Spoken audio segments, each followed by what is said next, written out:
The alarm shrieked at 4:30 in the morning, a sound Cameron Wells had grown to associate with survival rather than waking. His hand shot out from under the thin blanket, silencing the phone, before the noise could penetrate the wall into Lucas's room. The apartment remained dark except for the amber glow of streetlights filtering through blinds that hung at an angle, one corner permanently bent from the day he'd installed them wrong in his exhaustion. He sat up on the pull-out couch springs, groaning under his weight, and pressed his palms against his eyes until colors bloomed behind the lids. The kitchen clock's green numbers confirmed what his body already knew. 16 minutes to shower, dress, check on Lucas, and catch the first bus downtown. He moved through the routine with the efficiency of someone who'd calculated. Every second, who understood that wasted time meant wasted money, and wasted money meant another month in this apartment with its persistent mold smell and radiators that clanged like prisoners on bars. Steam filled the bathroom, a luxury he allowed himself for exactly 4 minutes. The hot water eased the permanent ache in his lower back, the souvenir from lifting industrial cleaning equipment for 3 years. He scrubbed with a generic soap that left his hands dry and cracked, then stepped out into cold air that raised goosebumps across his shoulders. The mirror had fogged completely. He wiped a circle clear with his forearm and studied the face looking back. 34 years old, but the lines around his eyes suggested someone a decade older. Dark circles that never fully disappeared, no matter how much sleep he managed to steal.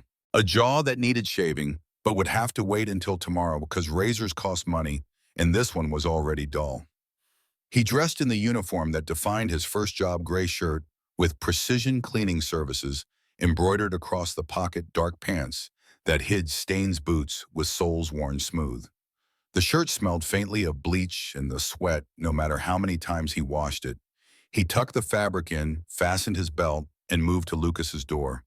The boy slept with one arm thrown over his head, exactly as Rebecca used to sleep. Cameron stood in the doorway watching his son's chest rise and fall, the peaceful expression that only came during these early hours before responsibility and awareness crept back in. Lucas would wake at 6:15, give himself enough time to dress, eat cereal, and catch the school bus at 7:10. Cameron had trained him to be independent out of necessity, teaching an 8-year-old to function alone because his father wouldn't be there to help with breakfast or homework or the 1,000 small moments that comprise a childhood. The note sat on the kitchen counter where Lucas would find it. Same location every morning, same blocky handwriting. Love you, buddy. Leftover pizza in fridge for dinner. I'll check your homework when I get home. Be good, Dad. He'd started adding small drawings to the notes 6 months ago, crude sketches of robots or spaceships that made Lucas smile. Today's featured a stick figure with a cape which his son would recognize as himself. The little things mattered when you couldn't provide the big ones. Cameron locked the apartment door, tested the handle twice, and descended 5 flights of stairs because the elevator had been broken for 2 months, and the landlord's promises of repair had become white noise. The November air bit through his jacket, sharp and unforgiving. Chicago mornings at this hour belonged to delivery trucks and street cleaners and people like him, the invisible workforce that prepared the city for those who would never notice their existence. The bus arrived 3 minutes late, which meant he'd be cutting it close at the office building downtown. He found a seat near the back and pulled out his phone, checking the balance on his debit card through the bank app. $473 until next Friday. Rent was due in 8 days. Lucas needed new shoes because his current pair had developed holes that let in water. The electric bill would arrive any day now, probably north of $80 because the apartment's insulation was non-existent. He opened a different app when he'd built himself during lunch breaks that tracked his income across all 3 jobs against projected expenses. The spreadsheet showed him living with a margin of error so thin that a single unexpected cost could topple everything. Last month, it had been a cavity that Lucas needed filled. The month before, a speeding ticket because he'd been rushing between moms and hadn't noticed the limit change.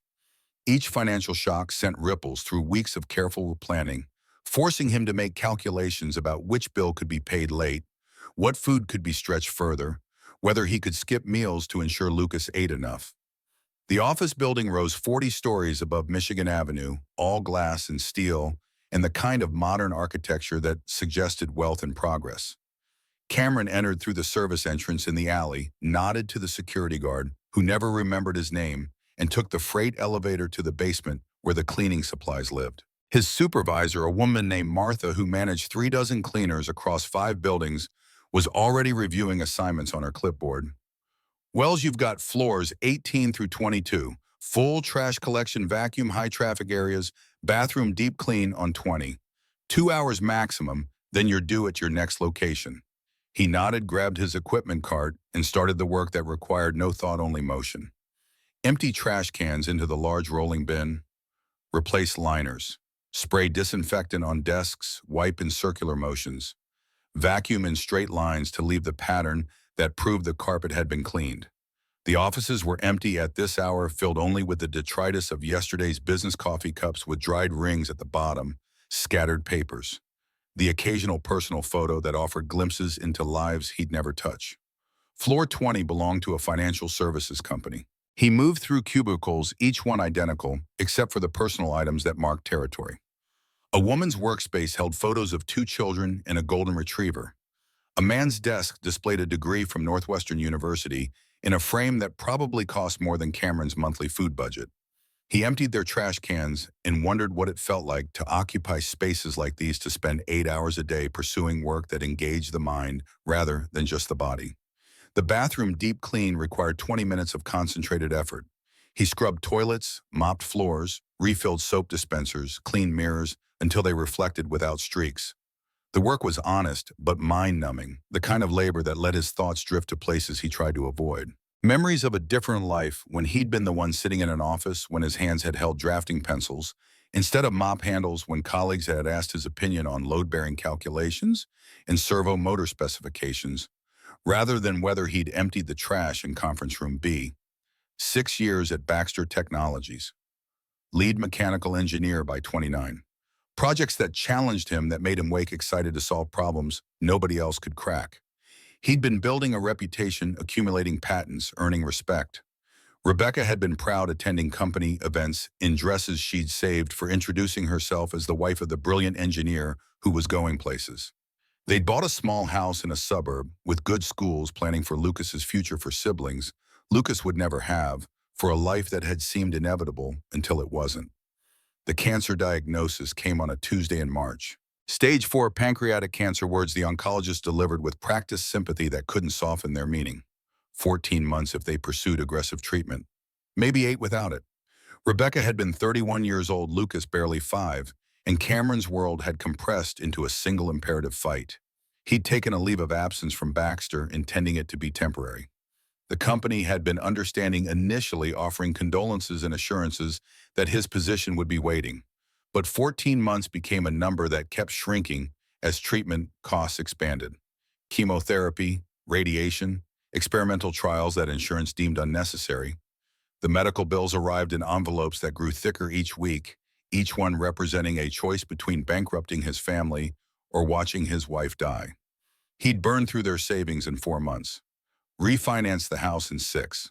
Started selling possessions by month 8, watching strangers cart away wedding gifts and furniture, and Rebecca's collection of vintage books, because money in hand mattered more than sentimental value. Baxter's understanding had evolved into concern about his return date, then into suggestions that perhaps he should consider his options, then into a polite termination letter that arrived while he sat in a hospital room holding Rebecca's hand as morphine dulled the pain that had become her constant companion. She died on a morning that felt like any other, slipping away, while he read to her from a book she could no longer focus on. Lucas had been at school, spared the final moment, but not the aftermath. The funeral cost $6,000 they didn't have.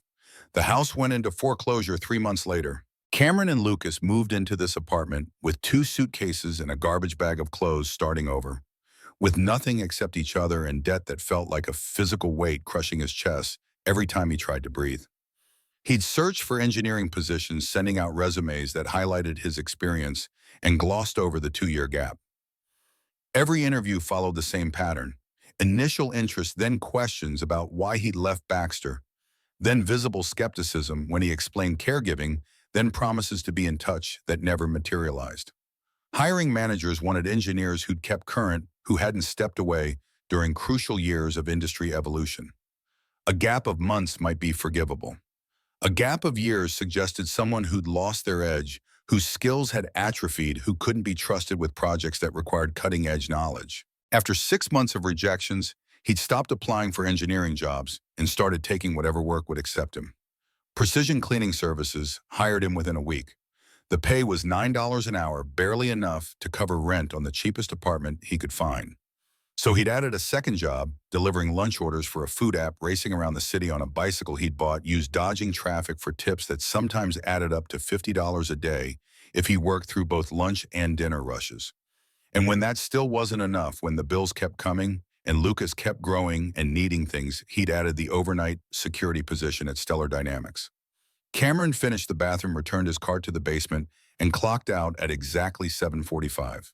15 minutes to reach the bicycle depot where he picked up his delivery bag and phone mount. The lunch shift started at 8, running until 2 in the afternoon.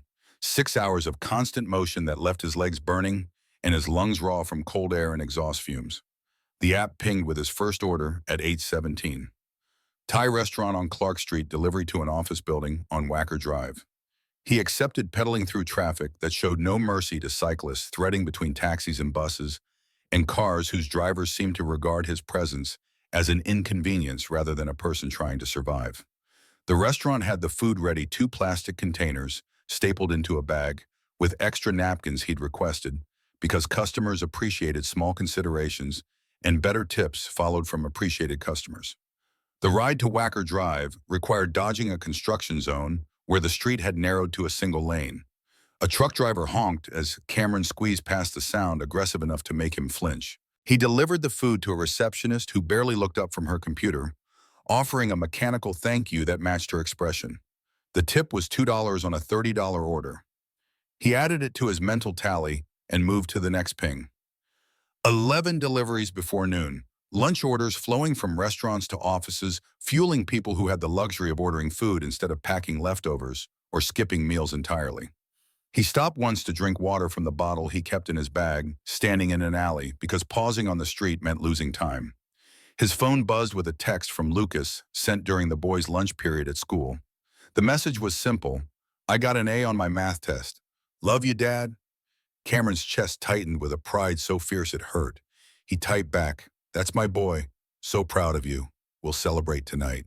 They'd celebrate with dollar store cookies and the knowledge that Lucas worked harder than any 8-year-old should have to work, sitting at his tiny desk each night, while Cameron moved between jobs, teaching himself to be self-sufficient, because his father couldn't be there to guide him through childhood the way fathers were supposed to.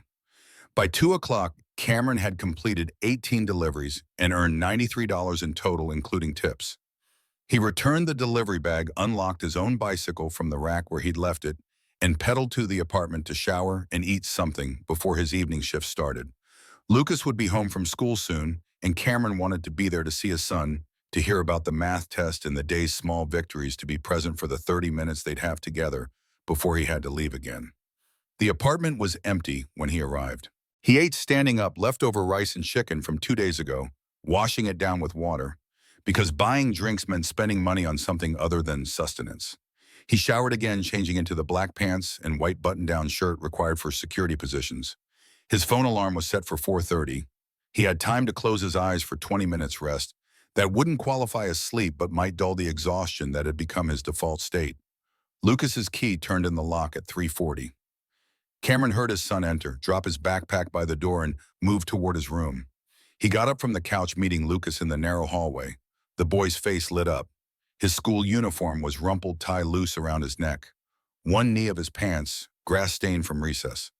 He hugged Cameron with the unself-conscious affection of children who hadn't yet learned to hide their emotions. "I saw your text about the math test. That's incredible, buddy." Lucas pulled back, grinning. "It was hard. Word problems about fractions. But I remembered what you taught me about finding common denominators. That's because you're smart and you work hard. I'm proud of you." The boy's expression shifted slightly, happiness mixing with something more complicated. "Are you leaving soon?" "At 4:30, but I'll be back tonight after you're asleep. There's pizza in the fridge for dinner. Do your homework first, okay?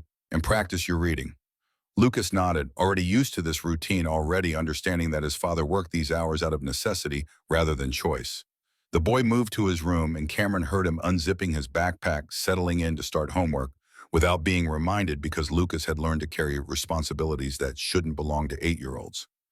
Cameron wanted to stay, wanted to help with the homework, make a proper dinner and present for the evening hours when parents and children are supposed to be together. Instead, he grabbed his jacket, checked that his wallet contained the ID badge that would let him into Stellar Dynamics, and left with the image of his son, hunched over a desk working alone, while his father chased money that never felt like enough. The security position paid $12 an hour, better than cleaning, but still poverty wages for someone who'd once earned $65,000 annually as an engineer. He worked the evening shift, 6 in the evening until 2 in the morning, 8 hours of monitoring doors and checking badges and walking rounds through empty offices where the real work happened during daylight. The overnight supervisor, a retired cop named Frank, treated Cameron with distant courtesy, neither friendly nor hostile, simply indifferent to the man who showed up every evening and performed his duties with quiet competence. Stellar Dynamics occupied floors 15 through 22 of a downtown tower. The company designed and manufactured automation systems for industrial applications, exactly the kind of work Cameron used to do, exactly the kind of environment where he'd once belonged. Now he sat at a desk in the lobby on the 15th floor, watching employees badge in and out, nodding to faces that never bothered to learn his name. The evening brought a trickle of engineers, working late programmers, debugging code managers, preparing presentations for morning meetings. They moved past his desk with distraction and their eyes focused on problems Cameron could probably solve if anyone thought to ask. A young engineer struggled with a rolling cart loaded with prototype equipment, the wheels catching on the elevator threshold. Cameron rose to help steadying the cart while the engineer maneuvered it inside. The kid barely acknowledged him, just a quick nod before the elevator doors closed. Cameron returned to his desk and pulled out the notebook he kept hidden beneath his jacket. 7 spiral-bound books lived under the couch cushions at home, each one filled with designs he drew during stolen moments, problems he solved in his head, while his body performed mindless labor. The current notebook was number 8, already half filled with sketches and calculations that flowed from his pencil whenever exhaustion couldn't quite override the part of his brain that refused to stop being an engineer. Tonight's design focused on an automated inventory system, something he'd been refining for 3 months. The concept was elegant. Distributed servo motors coordinated through a central controller, moving items along predetermined paths based on real-time demand data. Load sensors would provide feedback, adjusting motor speed to prevent damage to delicate items, while maximizing throughput for bulk materials. The system could revolutionize warehouse operations, reducing labor costs and improving accuracy. It was the kind of innovation that earned patents, that launched careers that should have been presented in conference rooms rather than sketched in security guard notebooks during quiet hours when nobody was watching. He drew with the precision that years of engineering had ingrained, each line deliberate, each calculation verified. The servo array required specific spacing to handle varying load weights without overstraining individual motors. He calculated torque requirements, factored in safety margins, designed the pressure-sensitive feedback loop that would prevent system failures.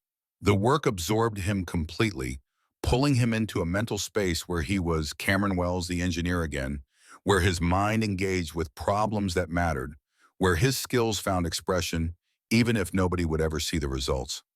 The clock showed 11:40 when he finally set down his pencil-flexing fingers that had cramped from gripping too hard. 4 pages of new designs, refinements to the servo array that solved a stability problem he'd identified last week. It was good work. Maybe the best design he'd produced in the 3 years since Rebecca died. And it would sit in this notebook like all the others, seen by nobody, contributing nothing except the private satisfaction of knowing he could still create.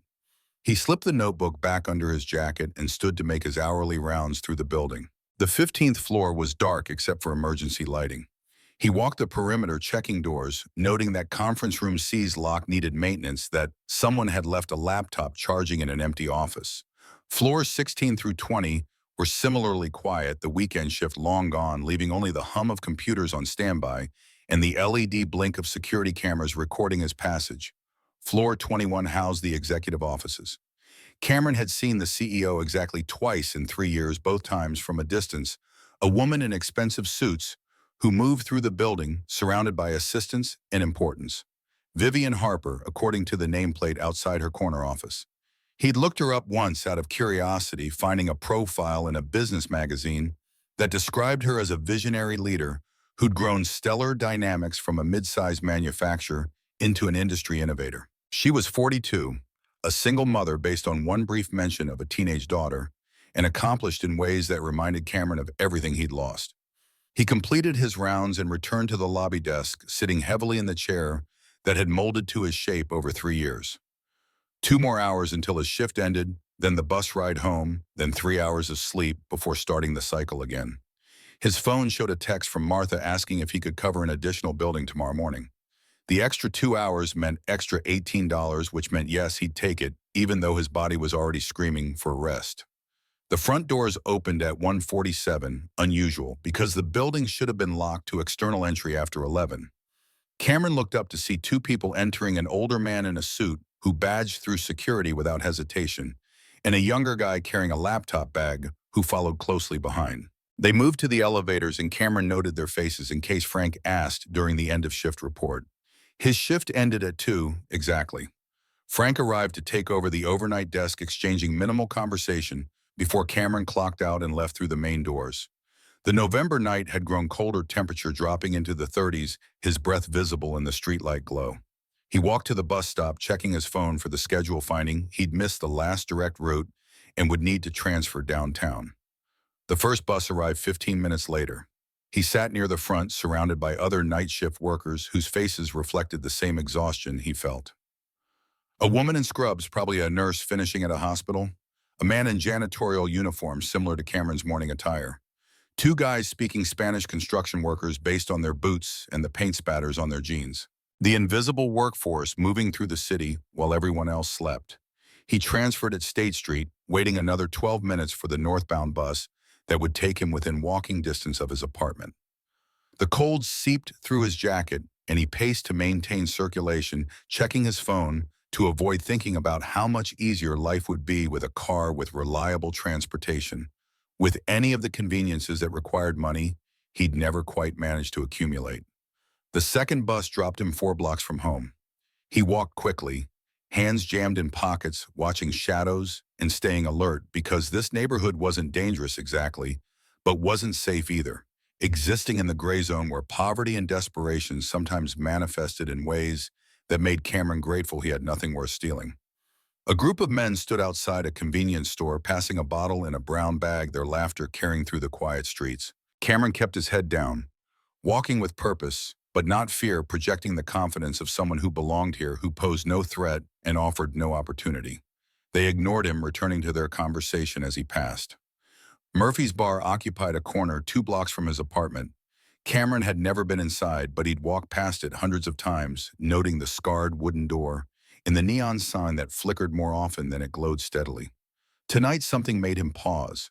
Maybe exhaustion had eroded his usual discipline. Maybe he wanted to delay arriving at an empty apartment where Lucas slept and nothing else waited. Maybe he just needed to sit somewhere that wasn't a bus or a desk or a couch that doubled as a bed. The bar smelled of stale beer and decades of cigarette smoke that had seeped into the walls despite smoking bans. A jukebox in the corner played something slow and bluesy music from a previous generation. Half a dozen patrons occupied stools at the bar, their postures suggesting regulars who came for the alcohol rather than the atmosphere. Cameron headed for the exit, almost immediately recognizing this as a mistake, a moment of weakness that wouldn't improve anything. Then he heard the voice, female slurred with alcohol, but trying to maintain authority. The sound came from a corner booth where 3 men leaned over someone Cameron couldn't quite see. Their body language suggested predators circling prey, that particular aggressive lean that preceded violence or something worse. The woman's voice again, sharper now, tinged with fear beneath the attempted firmness. The bartender watched but didn't intervene, expression suggesting he'd seen this play out before and had decided involvement wasn't worth the trouble. The other patrons maintained their studied indifference, eyes fixed on drinks or televisions mounted above the bar. Cameron felt something shift in his chest, an old instinct waking, despite the exhaustion, despite the knowledge that smart people didn't involve themselves in strangers' problems. He'd been raised to help, taught by parents who'd believed in community and responsibility values that felt outdated in a world that punished altruism more often than it rewarded it. But Rebecca had loved that about him, had married him partly because he couldn't walk past someone in the trouble without stopping. He moved toward the booth before conscious thought could override the impulse.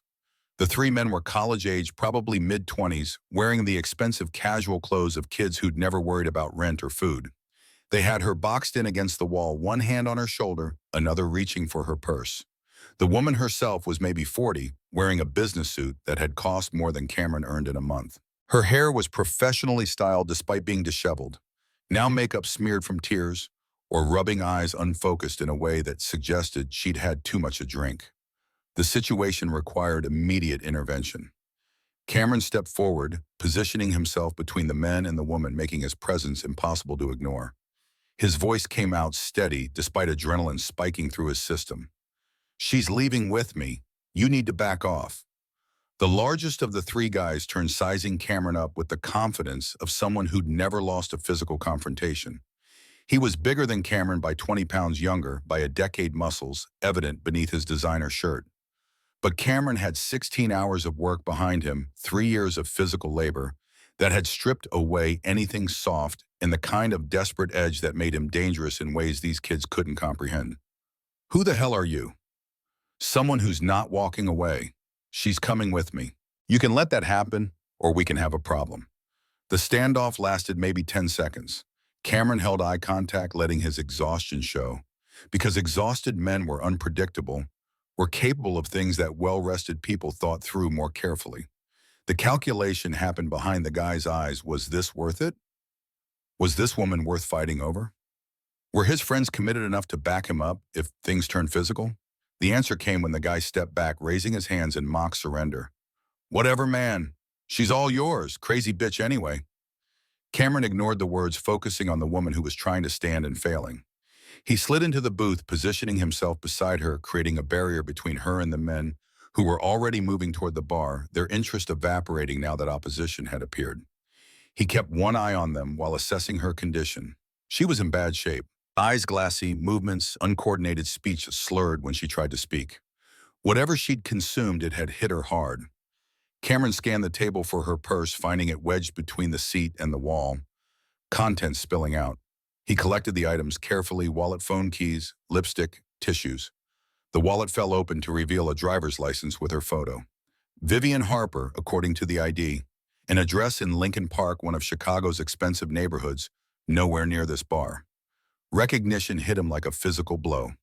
Vivian Harper, CEO of Stellar Dynamics, the woman whose building he'd just left, whose company employed him to sit at a desk and watch engineers solve problems he could probably solve better. She had no idea who he was, wouldn't recognize the security guard she'd walked past hundreds of times without seeing. The irony was almost funny. "Can you tell me where you live? Do you have someone I can call to come get you?" Vivian tried to focus on his face, her eyes drifting before managing to lock onto his. The words that came out were barely coherent fragments about a meeting and a drink that became several drinks, and men who'd seemed nice until they weren't. She couldn't provide an address beyond Lincoln Park, couldn't remember her phone passcode, couldn't offer any useful information about how to get her home safely. Cameron weighed his options. Call 911, let the EMTs handle it, walk away without further involvement. But ambulances cost money, and if she was just drunk rather than in medical danger, he'd be condemning her to a $1,000 bill for what amounted to a ride home. Leave her here, let the bartender deal with it, trust that someone else would step up. Except he'd already seen how that played out, and those three guys might come back the moment he left. Take her to a hotel, get her a room, let her sleep it off in safety. Except hotels required credit cards and deposits, and her cards were in her wallet, and using someone else's credit card without permission crossed legal lines he wasn't willing to approach.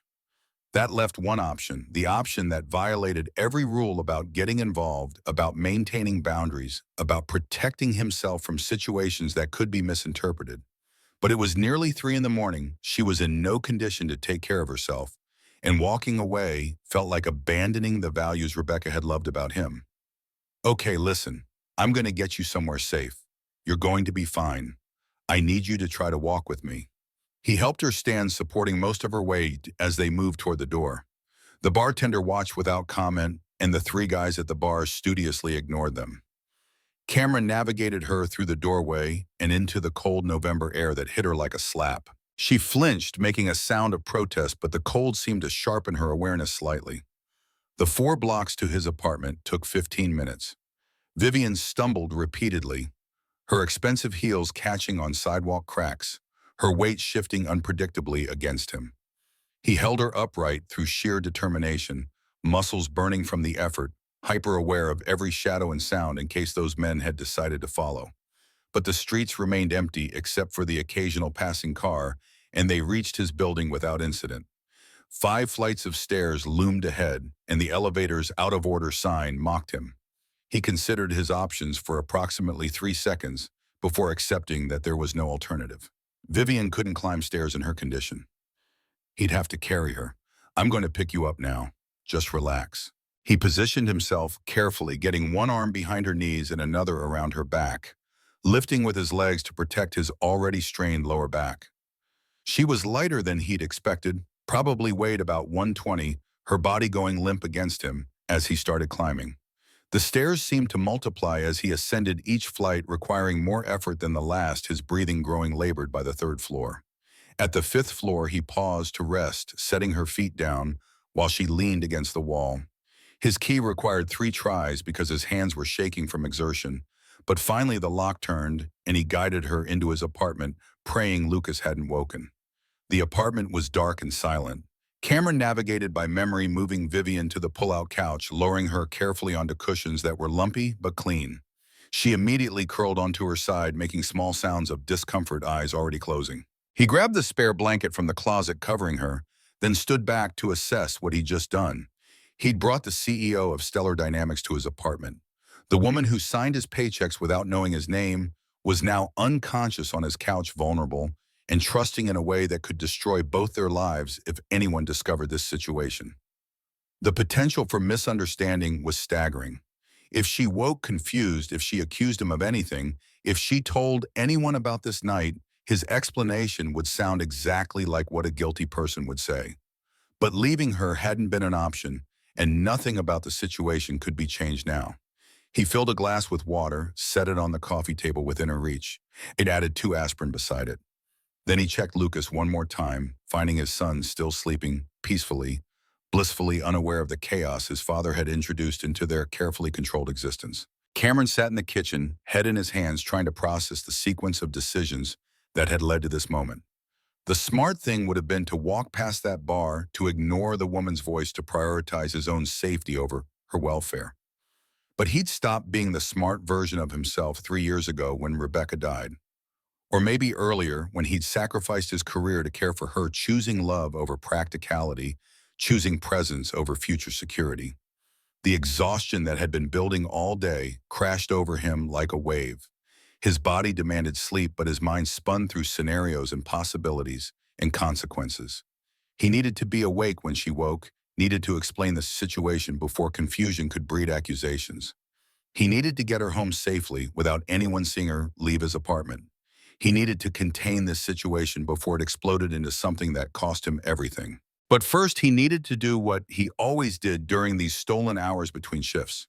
He needed to draw, to engage the part of himself that felt real, to prove that Cameron Wells, the engineer, still existed.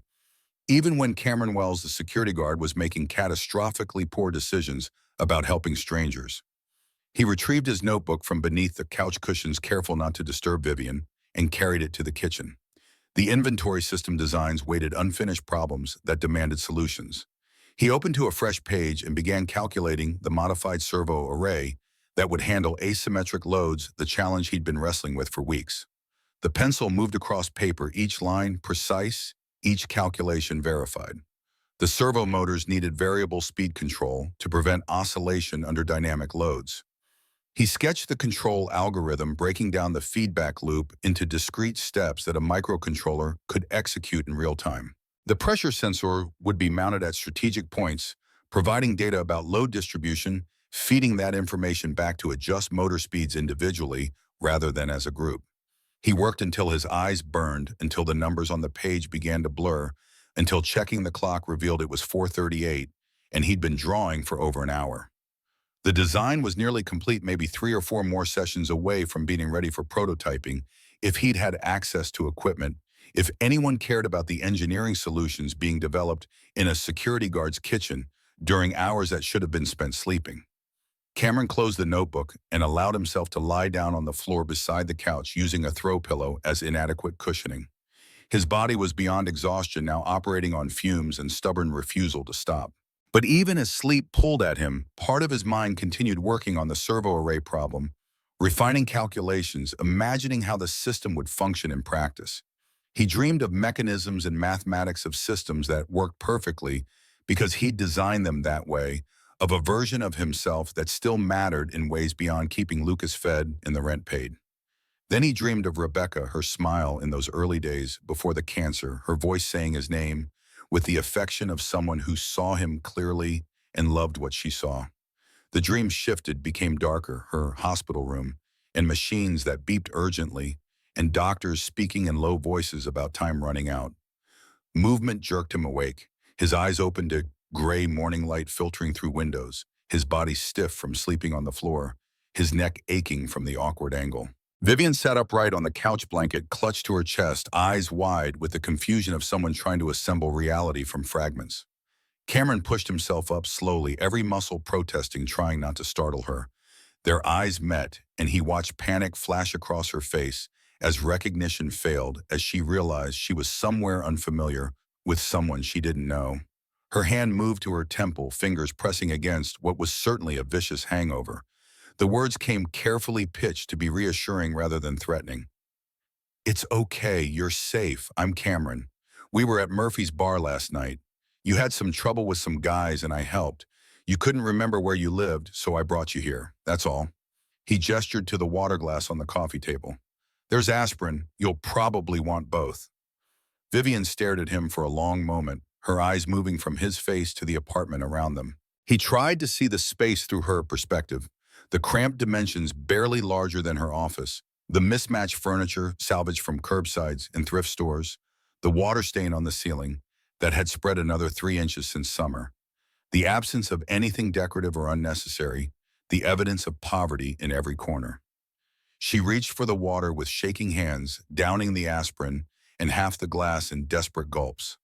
When she spoke, her voice carried the rasp of alcohol and disrupted sleep. "Thank you, I don't remember much, just fragments."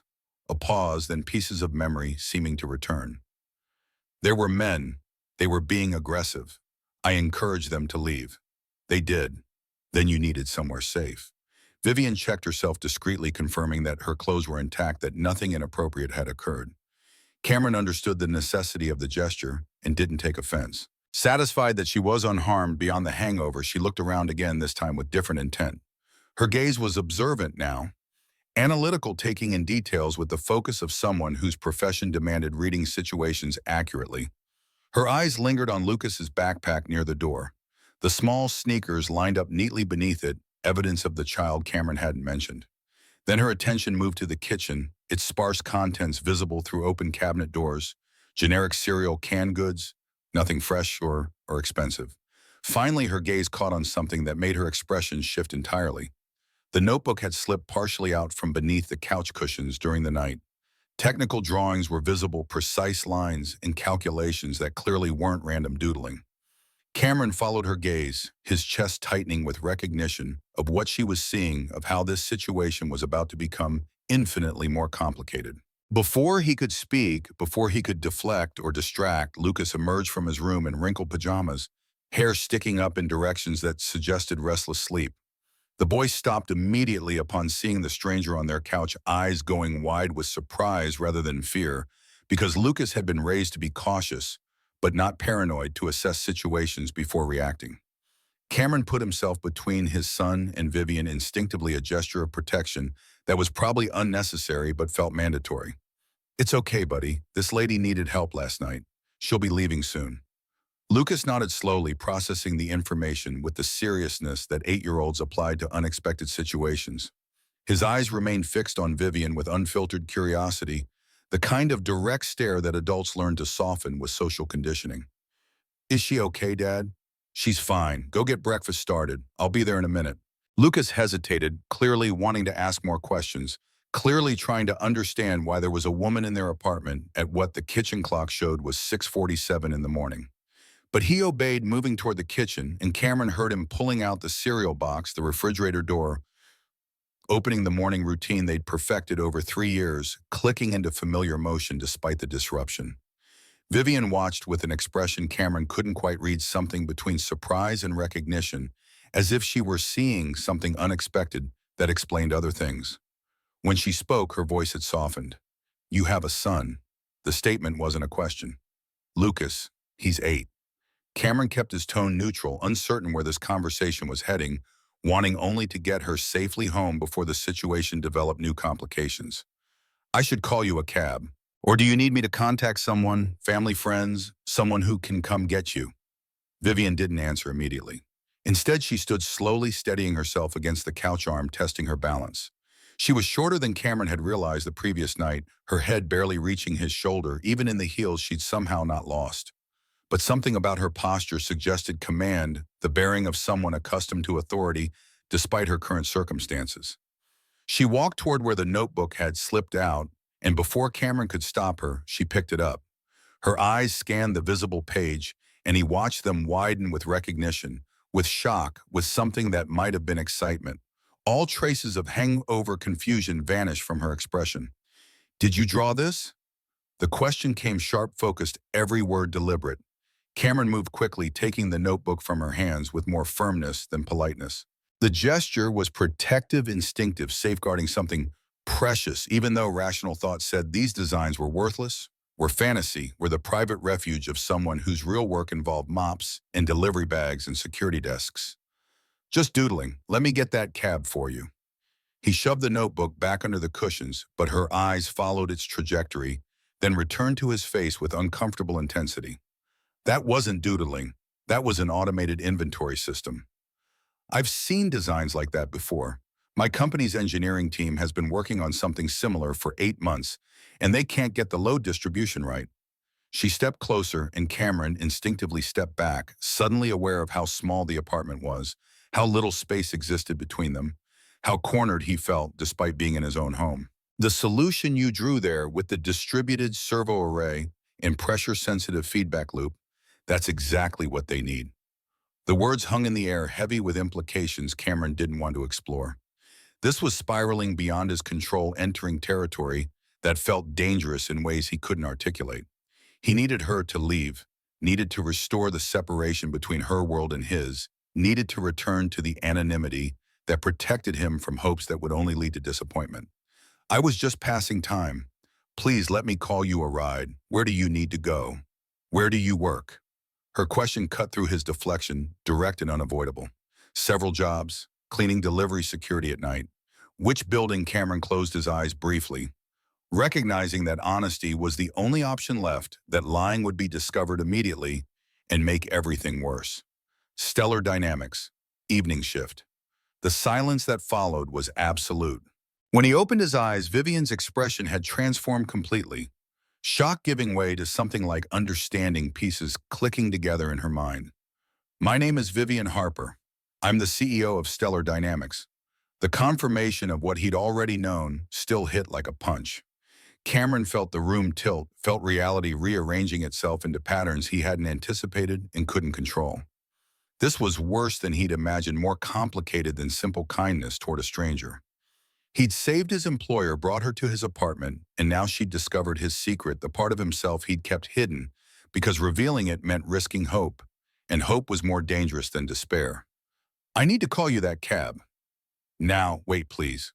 Vivian sat on the couch, deliberately making herself less threatening, less imposing, creating physical space that might reduce the tension crackling between them. "Those drawings. Where did you learn to do that?" Cameron remained standing, every instinct screaming to end this conversation, to extract her from his life before the situation became more tangled. "It doesn't matter. It matters because that design solves my team's problem. They've been working on automated inventory systems for our warehouse facilities. The load distribution keeps causing oscillation. Motors fail under stress. Your solution with a distributed array and individual feedback control, that could work." From the kitchen, Lucas had stopped eating.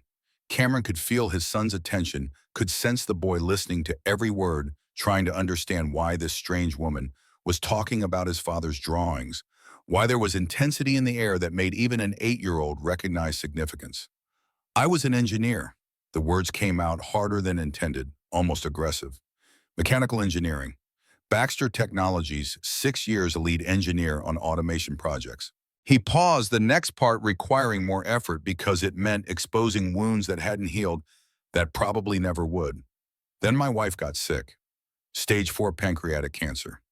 14 months from diagnosis to death. I quit to take care of her and Lucas. Used everything we had for treatment.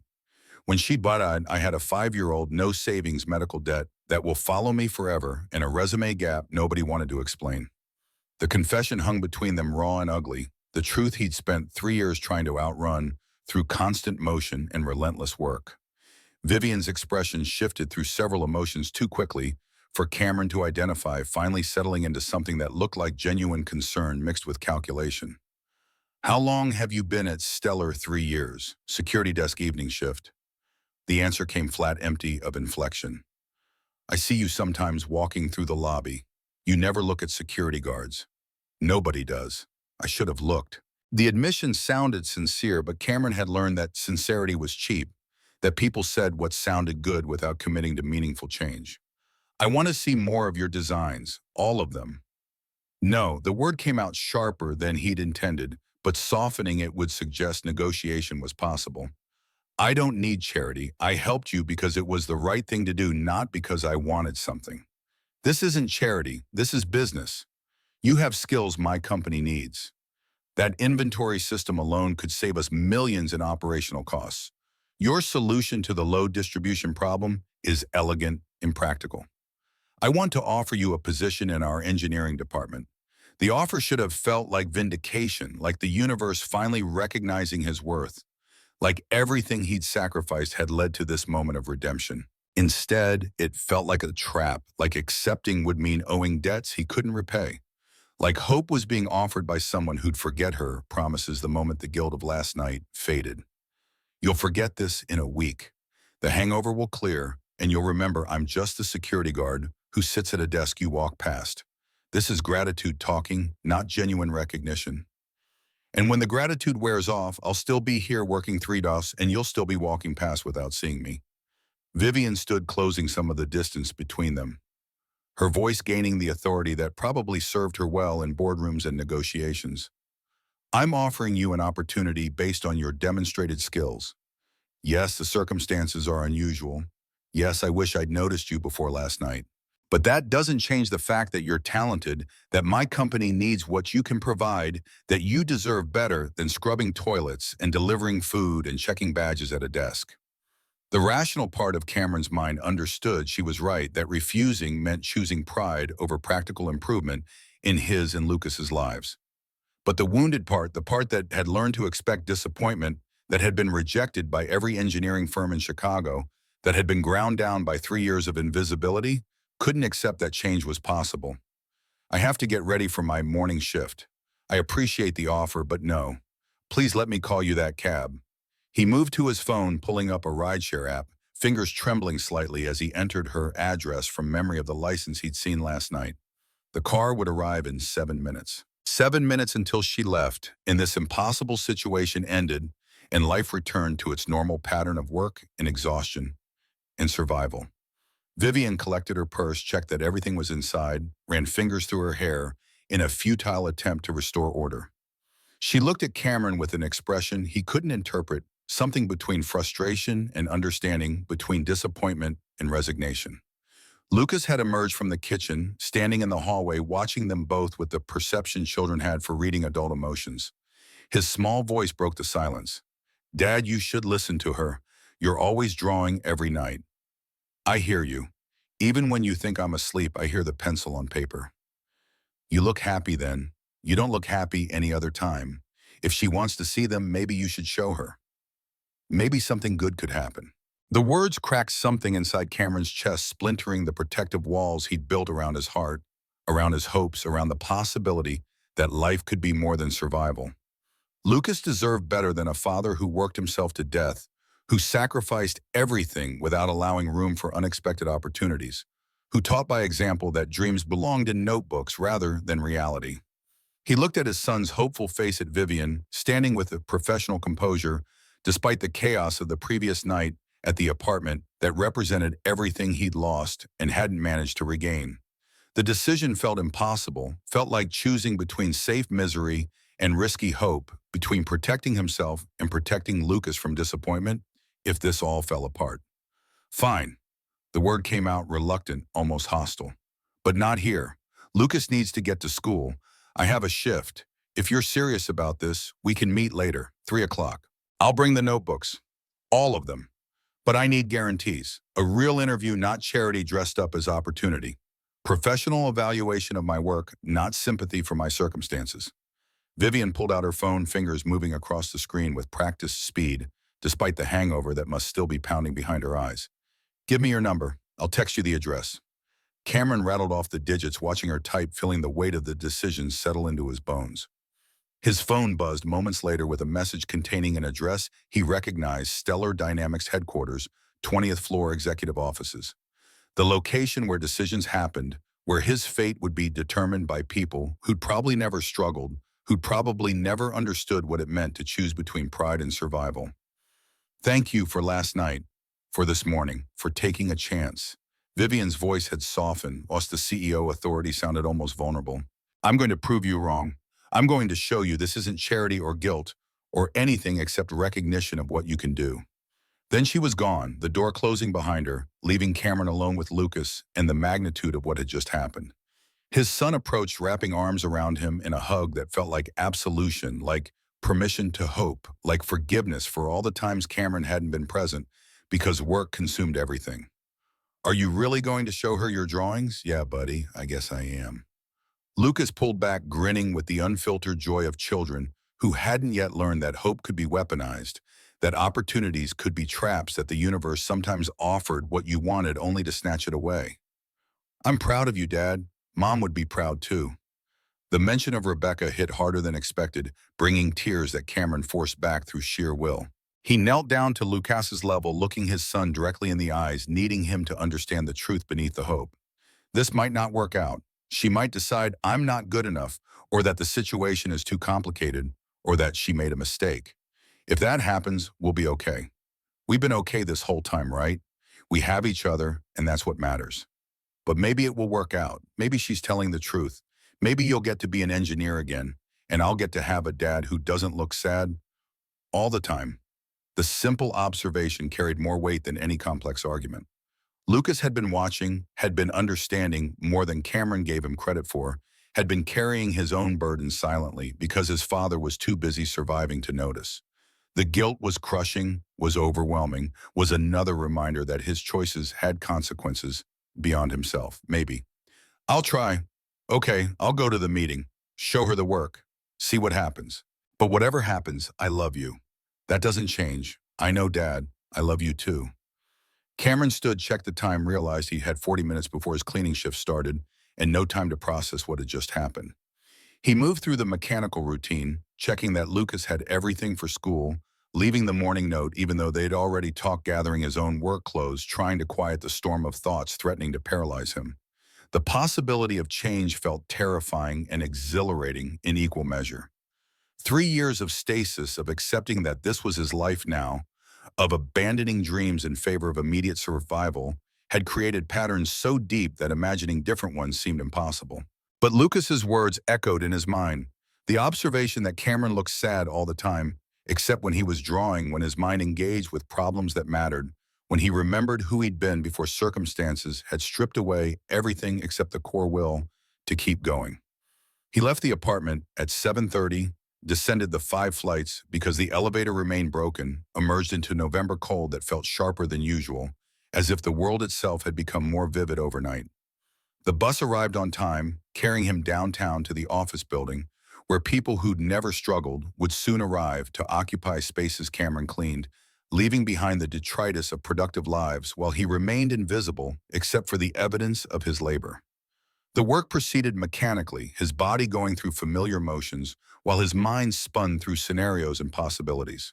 Meeting Vivian at 3 o'clock meant bringing the notebooks, meant exposing years of private work to professional evaluation, meant risking rejection that would hurt worse than the rejections he'd received 3 years ago, because this time he'd allowed himself to hope. The fear of disappointment battled against the fragile possibility that maybe impossibly Lucas was right. Maybe something good could happen. He finished the cleaning shift, moved to the lunch delivery position, pedaled through Chicago streets, with his mind elsewhere, earning tips that mattered less than usual because the prospect of real employment made $93 feel simultaneously crucial and insufficient. Lucas's text about the math test brought momentary grounding pride in his son's accomplishment, cutting through the anxiety about the afternoon meeting. By 2:45, Cameron stood outside Stellar Dynamics headquarters, backpack heavy with 7 notebooks that represented 3 years of secret engineering, of maintaining his identity as someone who could create, of refusing to let circumstances completely define him. The revolving doors gleamed with afternoon sunlight, and beyond them lay either vindication or another crushing reminder that people like him didn't get second chances. He pushed through the doors, entering the building where he'd worked as invisible labor for 3 years, where executives and engineers moved through spaces without acknowledging his existence. Jerome sat at the security desk, looking up with confusion that quickly shifted to concern. "Cameron, what are you doing here? You're not scheduled until 6. I have a meeting with Miss Harper." With the CEO.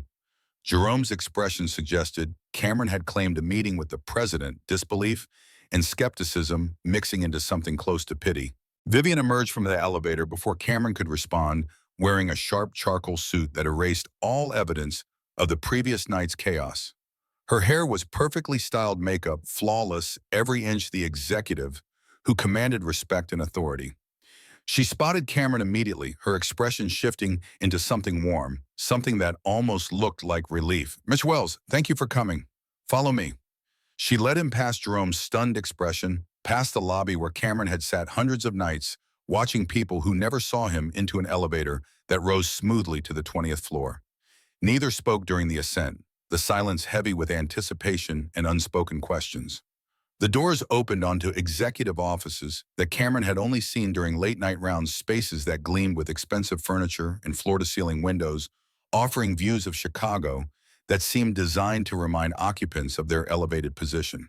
Vivian's corner office was larger than Cameron's entire apartment. Windows on 2 walls provided panoramic views of the city, the lake visible in the distance, sunlight streaming across a desk that probably cost more than he earned in 6 months. She didn't sit behind that desk, didn't create the power dynamic that seating arrangements usually enforced.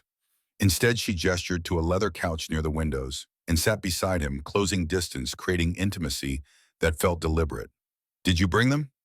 Cameron pulled the 7 notebooks from his backpack, spiral-bound records of 3 years lived in the margins of exhaustion. Each one was worn pages bent from being stuffed under couch cushions, covers water-stained from the bicycle deliveries where rain had soaked through his bag. He set them on the coffee table between them, vulnerable in a way he hadn't been vulnerable since Rebecca's funeral, exposed in a way that felt both terrifying and necessary. Vivian opened the first notebook, her eyes moving across pages with the focus of someone trained to evaluate technical work. Cameron watched her expression change from professional interest to surprise to something approaching awe. She flipped through pages quickly at first, then slowed, taking time to study individual designs, tracing calculations with her finger, nodding at solutions that clearly resonated with her understanding of engineering challenges. "This is extraordinary." She looked up at him, and the sincerity in her eyes felt genuine rather than performative. "These aren't just good ideas. These are revolutionary solutions to problems my engineers can't solve. This waste heat recovery system could reduce our manufacturing energy costs by 30%. This robotic assembly modification increases precision while cutting production time. This supply chain optimization uses publicly available data about our operations to identify inefficiencies we haven't recognized." The validation should have felt satisfying, should have confirmed that his skills remained sharp, despite 3 years away from formal engineering. Instead, it amplified his awareness of waste of talent, squandered of time lost to survival, when it could have been applied to creation. 3 years of drawing in notebooks while the world moved forward without him while technologies evolved and his knowledge became increasingly outdated, while younger engineers built careers he should have been building. Those are just concepts. Theory without implementation means nothing. Vivian closed the notebook, her expression shifting into something more calculated, more strategic. I want to offer you a position in our engineering department. Senior engineer, possibly lead, depending on how you perform. Full benefits, competitive salary. I want to give you the chance nobody else would. The offer hung in the air, and Cameron felt everything inside him pull in different directions. The opportunity he'd been denied for 3 years, presented casually, as if it were simple, as if circumstances hadn't irreversibly changed him, as if accepting wouldn't mean owing debts he couldn't quantify. Lucas's face appeared in his mind, the boy's words about maybe something good happening, about deserving to look happy. But beneath the hope lay fear so profound it threatened to paralyze him. Fear of failing, of proving everyone right who'd rejected him, of discovering that the gap in his resume had indeed destroyed his capabilities. Fear of accepting charity disguised as recognition, of becoming someone's redemption project, of losing the small dignity he'd maintained by refusing handouts. Fear of hoping when hope had proven itself to be the cruelest form of torture, promising futures that evaporated when examined closely. No, the word came out before conscious thought could intervene, defensive walls snapping into place. I appreciate the offer, but no. Vivian's surprise was evident. Why not? Because you feel obligated. Because last night happened, and now you think you owe me something. I don't want a job from a guilt or pity. I want to be hired because I'm qualified, not because I saved you from a bad situation. The accusation landed harder than he'd intended, but softening it would suggest negotiation was possible. He needed her to understand that accepting this offer meant accepting all the baggage that came with it, all the whispers about how he'd gotten the position, all the doubt about whether he'd earned it or been given it. This isn't pity. Vivian's voice gained steel, the executive emerging beneath the warmth. I have shareholders. I have a board. If I bring you on, it's because you're worth it to the company, not because I'm trying to ease my conscience. Then why now? Cameron leaned forward, anger mixing with desperation. Why not 6 months ago? A year? Why didn't you notice me when I sat at that security desk every night for 3 years? You have walked past me hundreds of times. The only reason you're seeing me now, the only reason these notebooks matter to you is because of last night. That's circumstance, not merit. The truth of his words seemed to hit her, creating visible impact. She opened her mouth to respond, closed it, searching for arguments that wouldn't sound hollow. Finally, she spoke with the honesty he'd demanded. You're right. I should have seen you before. I should have looked at the people working in my building, should have recognized that talent can exist anywhere, should have been better. But does that mean Lucas should keep living in an apartment with water damage because I didn't notice you sooner? Does your pride matter more than giving your son a better life? The invocation of Lucas felt like a manipulation, like using his son as leverage to force a decision Cameron wasn't ready to make. Anger flared hot, an immediate protective instinct, overwhelming rational thought. Don't use my son to manipulate me. Don't pretend you care about his welfare when you're just trying to absolve your own guilt. You want to feel good about yourself? Want to tell stories at fundraisers about the security guard you saved? Want to be the hero in a narrative that makes you look generous rather than oblivious? That's not fair. Fair Cameron stood pacing because sitting felt like surrendering ground. You want to talk about fair would be getting hired 3 years ago when I applied to 18 different engineering firms with a resume that proved my capabilities. Fair would be having my wife survive, having the chance to keep my career, having a life where I don't work 16-hour days and still can't afford decent shoes for my son. You don't get to lecture me about fairness when you've never struggled, when you've never had to choose between pride and survival, when the worst thing that's happened to you recently is getting drunk at a bar. The words came out cruel, designed to hurt, carrying 3 years of accumulated rage at a system that punished vulnerability and rewarded those born into advantage. He knew he was being unfair to her, knew his anger was misdirected, knew she was offering something genuine. But accepting meant vulnerability, meant risking hope, meant potentially facing another devastating rejection when this opportunity inevitably evaporated. Vivian stood as well, her own anger rising to meet his. You think you're the only one who struggled? You think success means someone handed me everything? I was a single mother working 2 jobs and taking night classes, living in an apartment smaller than yours, wondering every day if I could keep going. Someone took a chance on me when I hadn't earned it yet, when my resume was full of gaps and my background was wrong for the industry. That person changed my life. And maybe I've been blind. Maybe I've been exactly the kind of executive I swore I'd never become. But I'm trying to do better now. I'm trying to give you the same chance someone gave me. The revelation shifted something, creating a connection Cameron hadn't anticipated. She understood, maybe not completely, but enough to recognize the weight he carried, the fear that accepting help meant accepting judgment, the impossible choice between pride and practicality. In 6 months, when the guilt wears off, where will I be? The question came quieter now, exhaustion replacing anger. I'll have given up jobs that kept us afloat. I'll have bet everything on your good intentions. And when you decide this was a mistake, when your board questions the wisdom of hiring a security guard with a 3-year gap, when people start wondering about the circumstances that led to this offer, you'll let me go. At least now I'm in control. At least now I know what to expect. You think you're in control? Vivian's voice had softened, too matching his change in tone. You're working yourself to death. You're surviving, not living. You're teaching Lucas that this is all life can be, that dreams belong in notebooks, and reality means accepting whatever scraps the world offers. That's not control. That's surrender. The accusation hit because it was true, because Lucas had already observed that his father only looked happy when drawing, because 3 years of survival had eroded any sense of possibility beyond the immediate. But admitting that meant admitting defeat, meant acknowledging that his choices had harmed his son, meant accepting responsibility for circumstances that had felt entirely beyond his control. I'm not afraid. I'm realistic. The defense sounded weak even to his own ears. People like you don't actually care about people like me, except when it makes you feel good about yourselves. I'm not your redemption project.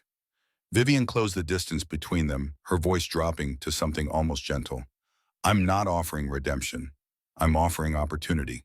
But if you're determined to believe the worst, if you're committed to this narrative where nobody can be trusted and every kindness is secretly manipulation, then fine. Walk away. Go back to your 3 jobs and your notebooks full of designs nobody will ever see. But don't pretend it's about protecting Lucas. You're protecting yourself. You're too scared to hope, because hoping hurts more than resignation. The words cut deep, exposing truths Cameron had been avoiding. He was scared. Terrified, actually. Scared that accepting would mean owing debts he couldn't repay, that failing would prove all the rejection letters right, that hoping would make the eventual disappointment unbearable. Better to refuse now, to maintain control, to live with known misery, than risk unknown devastation. I need to go. He moved toward the door, hand reaching for the handle, every instinct screaming to flee, before the situation inflicted more damage. Vivian's voice stopped him before he could turn the knob.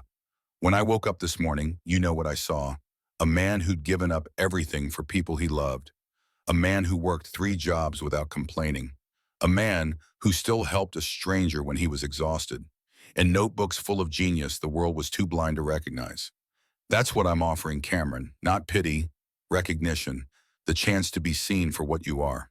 What am I? He turned back, genuinely wanting to hear her answer, needing to understand how she could see value he'd long since stopped believing existed. Extraordinary.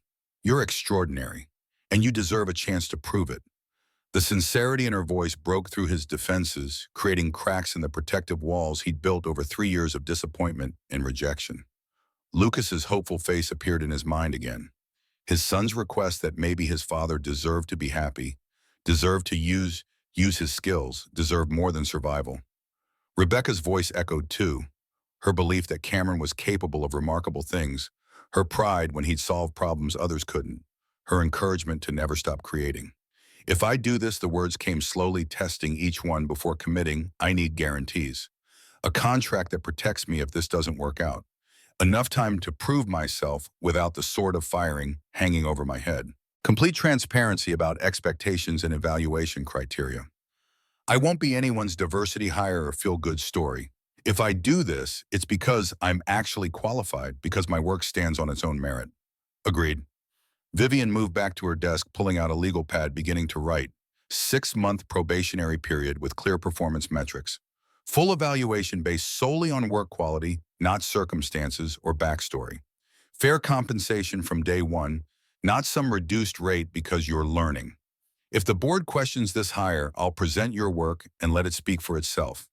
You'll sink or swim based on your abilities, not my charity. Why does this matter so much to you? Cameron needed to understand her motivation, needed to believe this was genuine rather than elaborate performance of generosity. Vivian set down her pen looking at him with the vulnerability of someone sharing truths usually kept private. Because 12 years ago I was drowning. Single mother with a 6-year-old working as an administrative assistant during the day and waitressing at night taking online classes I could barely stay awake through. The CEO of a tech startup came into the restaurant and I accidentally spilled coffee on him.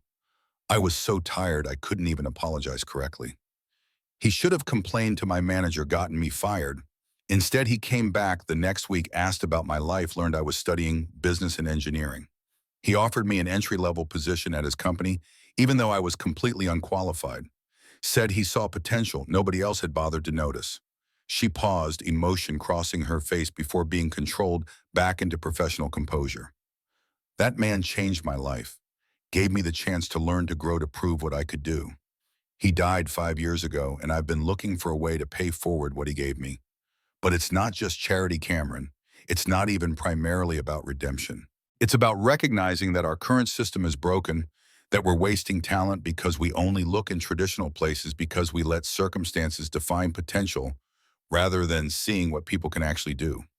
The honesty in her confession felt genuine, felt like the kind of truth people didn't share unless they meant it. Cameron looked at the notebooks on the coffee table, 3 years of private work proof that he'd never stopped being an engineer, even when the world insisted he was something less. He thought about Lucas, about teaching his son that giving up was safer than trying, that resignation was wiser than hope. He thought about Rebecca, about what she'd say if she could see him now refusing an opportunity because pride and fear had become more comfortable than possibility. Okay, the word came out barely above a whisper, but once spoken, it couldn't be recalled. I'll do it, but I need 2 weeks' notice at my other jobs. They've been good to me, and I won't leave them scrambling. And I need to explain this to Lucas carefully. He needs to understand this might not work out, that we have to be prepared for disappointment. It will work out. Vivian's confidence felt like a promise she intended to keep. I'll send the contract details to your phone tonight. We'll formalize everything in writing before you give notice anywhere. Welcome to Stellar Dynamics, Cameron, as an engineer this time. She extended her hand. Cameron took it, feeling the firmness of her grip, the realness of this moment that felt simultaneously too good to be true and too real to be dismissed as fantasy. He'd just agreed to bet everything on the word of someone he barely knew, to risk the fragile stability he'd built to hope, despite every lesson teaching him that hope was dangerous. He left her office with the notebooks back in his backpack, descended in the elevator that had carried him countless times while he worked. Security emerged into the lobby, where Jerome watched with undisguised confusion. The afternoon sunlight felt different somehow, sharper or brighter, as if the world had shifted slightly on its axis. Cameron pulled out his phone, typed a message to Lucas that school wouldn't see for another hour. Something happened today, something that might change things. I love you. We'll talk tonight. Then he walked toward the bus stop, toward his delivery shift that suddenly felt less permanent, toward an evening where he'd need to explain to his 8-year-old son that maybe impossibly their lives were about to transform. The fear remained, the doubt hadn't vanished, the knowledge that this could all fall apart still hung over everything. But beneath the fear and doubt lay something else, something fragile and tentative and dangerous: hope. The possibility that Cameron Wells, the engineer, wasn't dead, just dormant. The chance that extraordinary things could come from ordinary places, that second acts existed, that one person's recognition could rewrite futures that seemed fixed. He boarded the bus, found a seat near the back, and pulled out his phone to review the message Vivian had already sent: contract terms, salary figures that made his chest tighten, benefits that included health care and retirement contributions, and things he'd stopped letting himself imagine. The numbers felt surreal, representing more than survival for the first time in 3 years, suggesting a future where Lucas could have new shoes without Cameron calculating which bill to pay late. The ride downtown passed in a blur of thoughts and calculations and cautious optimism. By the time he reached the bicycle depot to start his delivery shift, Cameron had made the decision to believe. To trust that Vivian meant what she'd said, that his work was genuinely valuable, that maybe the universe occasionally offered second chances to people who'd been knocked down but refused to stay there. The afternoon deliveries proceeded mechanically, his body going through familiar motions, while his mind remained in Vivian's office, replaying the conversation, analyzing her words for hidden warnings, searching for reasons to doubt while trying to believe. 17 deliveries by 6 o'clock, $112, earning money that suddenly felt like the end of something rather than indefinite continuation. He finished the delivery shift and rode to his apartment, needing to be there when Lucas arrived home, needing to share this news with the one person whose opinion mattered more than anyone else's.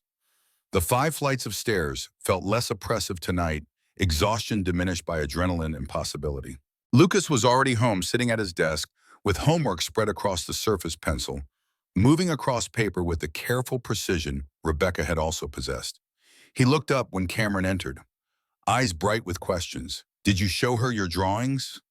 Cameron sat on his son's bed, gesturing for Lucas to join him. The boy abandoned his homework, immediately settling beside his father, with the trust children gave when they believed their parents would protect them from harm. Cameron took a breath, trying to find words that would convey hope without over-promising, that would prepare Lucas for possible disappointment while not crushing the boy's optimism. "I showed her. She looked at all of them, all 7 notebooks, and she said they were good. Really good. She offered me a job as an engineer at her company." Lucas's face lit up with joy so pure it hurt to witness.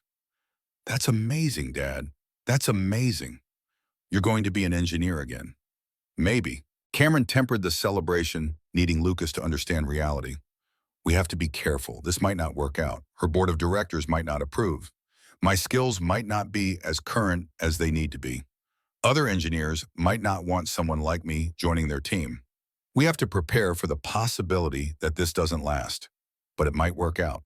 Lucas's optimism refused to be dimmed. "You're really good at engineering. You fix everything. You solve every problem. If she's smart, she'll see that." The simple faith his son placed in him felt like both gift and burden, like responsibility to live up to expectations while knowing that failure would disappoint more than just himself. Cameron pulled Lucas into a hug, holding his son close, breathing in the scent of school and childhood, and innocence that wouldn't last forever. "I'm going to try. I'm going to work as hard as I can to make this succeed. But no matter what happens, we're going to be okay. We've survived everything else. We'll survive this too if it doesn't work out. It's going to work out. I know it is. Mom's watching and she'll make sure it works out." The mention of Rebecca brought tears. Cameron didn't fight this time, letting them fall silently while Lucas remained pressed against his chest. Maybe Rebecca was watching. Maybe she'd be proud that he was taking this chance, that he was trying to build something better for their son, that he hadn't completely surrendered to circumstances. Or maybe she'd be furious that he'd risked their stability, that he'd trusted someone he barely knew, that he'd allowed hope to override caution. Either way, the decision was made. Tomorrow he'd give notice at the cleaning company, and the delivery service informed them professionally but firmly that he'd found other employment. The security position would be the hardest to leave because 3 years had created familiarity, had given him identity and routine, even if that identity was limited and the routine was exhausting. But Frank would understand, might even be happy for him, might recognize that people deserve chances to use their full capabilities rather than accepting whatever work would have them. That night after Lucas was asleep, Cameron sat at the kitchen table with his newest notebook, not drawing new designs, but reviewing what he had already created, seeing his work through the eyes of someone who just offered him professional validation.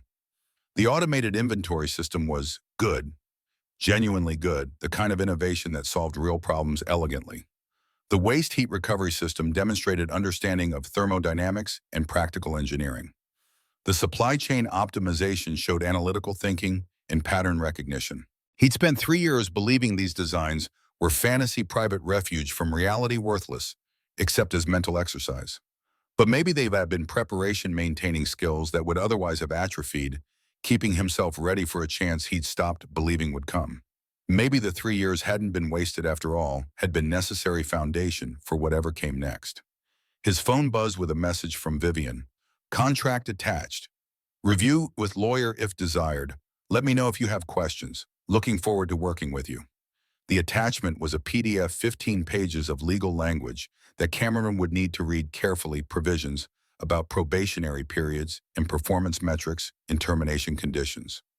But the salary figure jumped out immediately, $75,000 annually, more than he'd earned at Baxter, more than seemed possible after 3 years of poverty wages. With benefits and retirement contributions, the total compensation approached $90,000, a number that felt like fiction. He read through the contract twice, finding nothing that seemed exploitative or unfair, nothing that triggered the paranoia he'd developed about being taken advantage of. The terms were standard for senior engineering positions. The probationary period was reasonable. The performance metrics were objective rather than subjective. It was real. This was actually happening. Cameron signed the document electronically, each stroke of his finger across the phone screen, feeling like commitment, like burning bridges, like stepping off a cliff and hoping the landing wouldn't destroy him. Then he typed a response to Vivian, "Contract signed. Thank you for this opportunity. I won't let you down." Her reply came within minutes. "You won't let yourself down. That's what matters. See you in 2 weeks." 2 weeks until his life transformed, until Cameron Wells, the security guard, became Cameron Wells, the engineer again, until possibility replaced survival as the defining characteristic of his existence. 2 weeks to explain this change to Lucas, to prepare for challenges he couldn't fully anticipate, to steel himself against the fear that whispered, this was too good to be true, that disaster waited just beyond his current vision. But tonight, in the quiet of his apartment with his son sleeping peacefully and a signed contract on his phone, Cameron allowed himself to believe, to hope, to imagine a future where extraordinary things were possible, where second chances existed, where one act of decency toward a stranger had somehow rewritten everything. Tomorrow would bring new challenges. The next 2 weeks would test his resolve.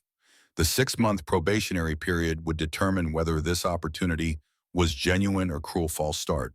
But tonight, Cameron Wells was an engineer again, and that truth felt like coming home after years lost in the wilderness, like resurrection after death, like proof that invisible people could become visible if just one person bothered to look. He closed his notebook, turned off the kitchen light, and lay down on the pull-out couch that would be his bed for only 2 more weeks if everything went according to plan. Sleep came easier than it had in months, untroubled by the usual anxiety about bills and schedules and the relentless grind of survival. His last conscious thought was of Lucas's smile when hearing the news of Rebecca's imagined approval of Vivian's words that he was extraordinary and deserved the chance to prove it.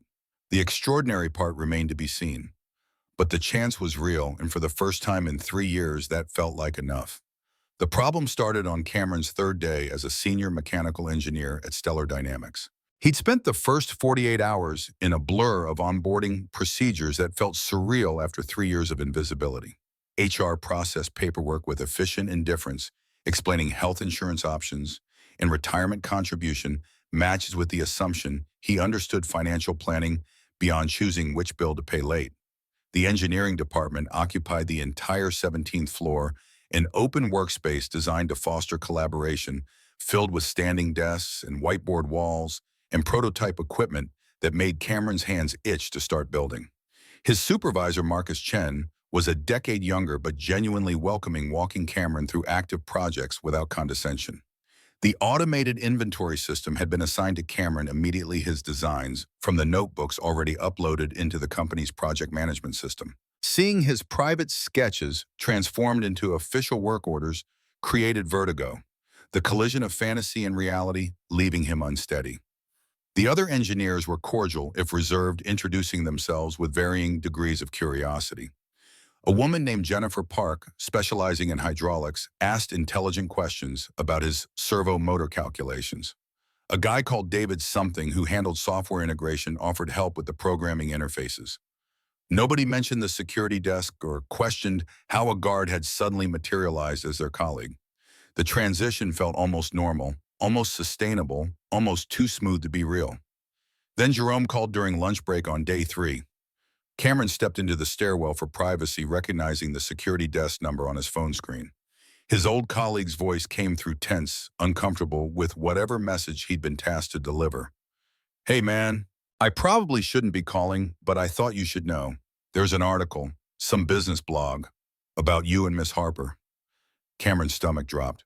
What kind of article? The kind that asks questions. About how you got promoted. About you being at her place. People are talking. He ended the call and pulled up his phone's browser, searching for his own name combined with Stellar Dynamics.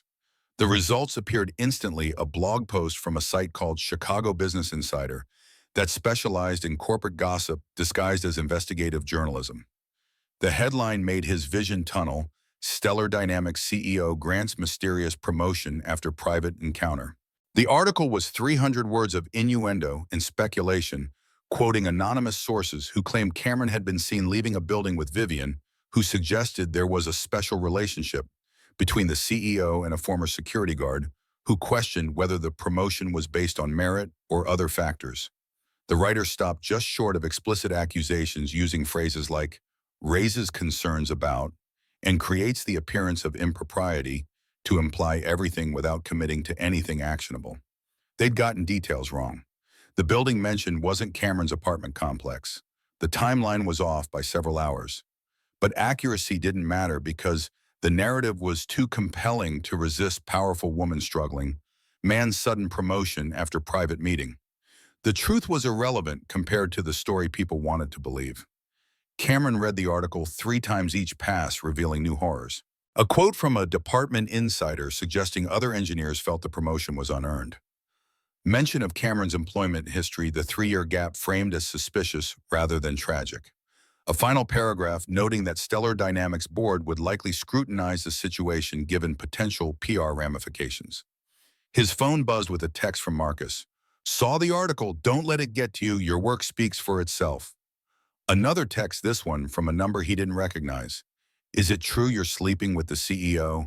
How much does that pay? He blocked the number, but more messages arrived within minutes. Some supportive, most hostile, a few explicit enough to make his hands shake. Someone had leaked his personal phone number, probably pulled from the company directory he'd just been added to. The invasion felt violating intimate details of his life, becoming public entertainment. Cameron forced himself to return to his desk, to act as though nothing had changed, to pretend the stares from colleagues across the floor weren't loaded with new meaning. Jennifer avoided eye contact when he passed her workstation.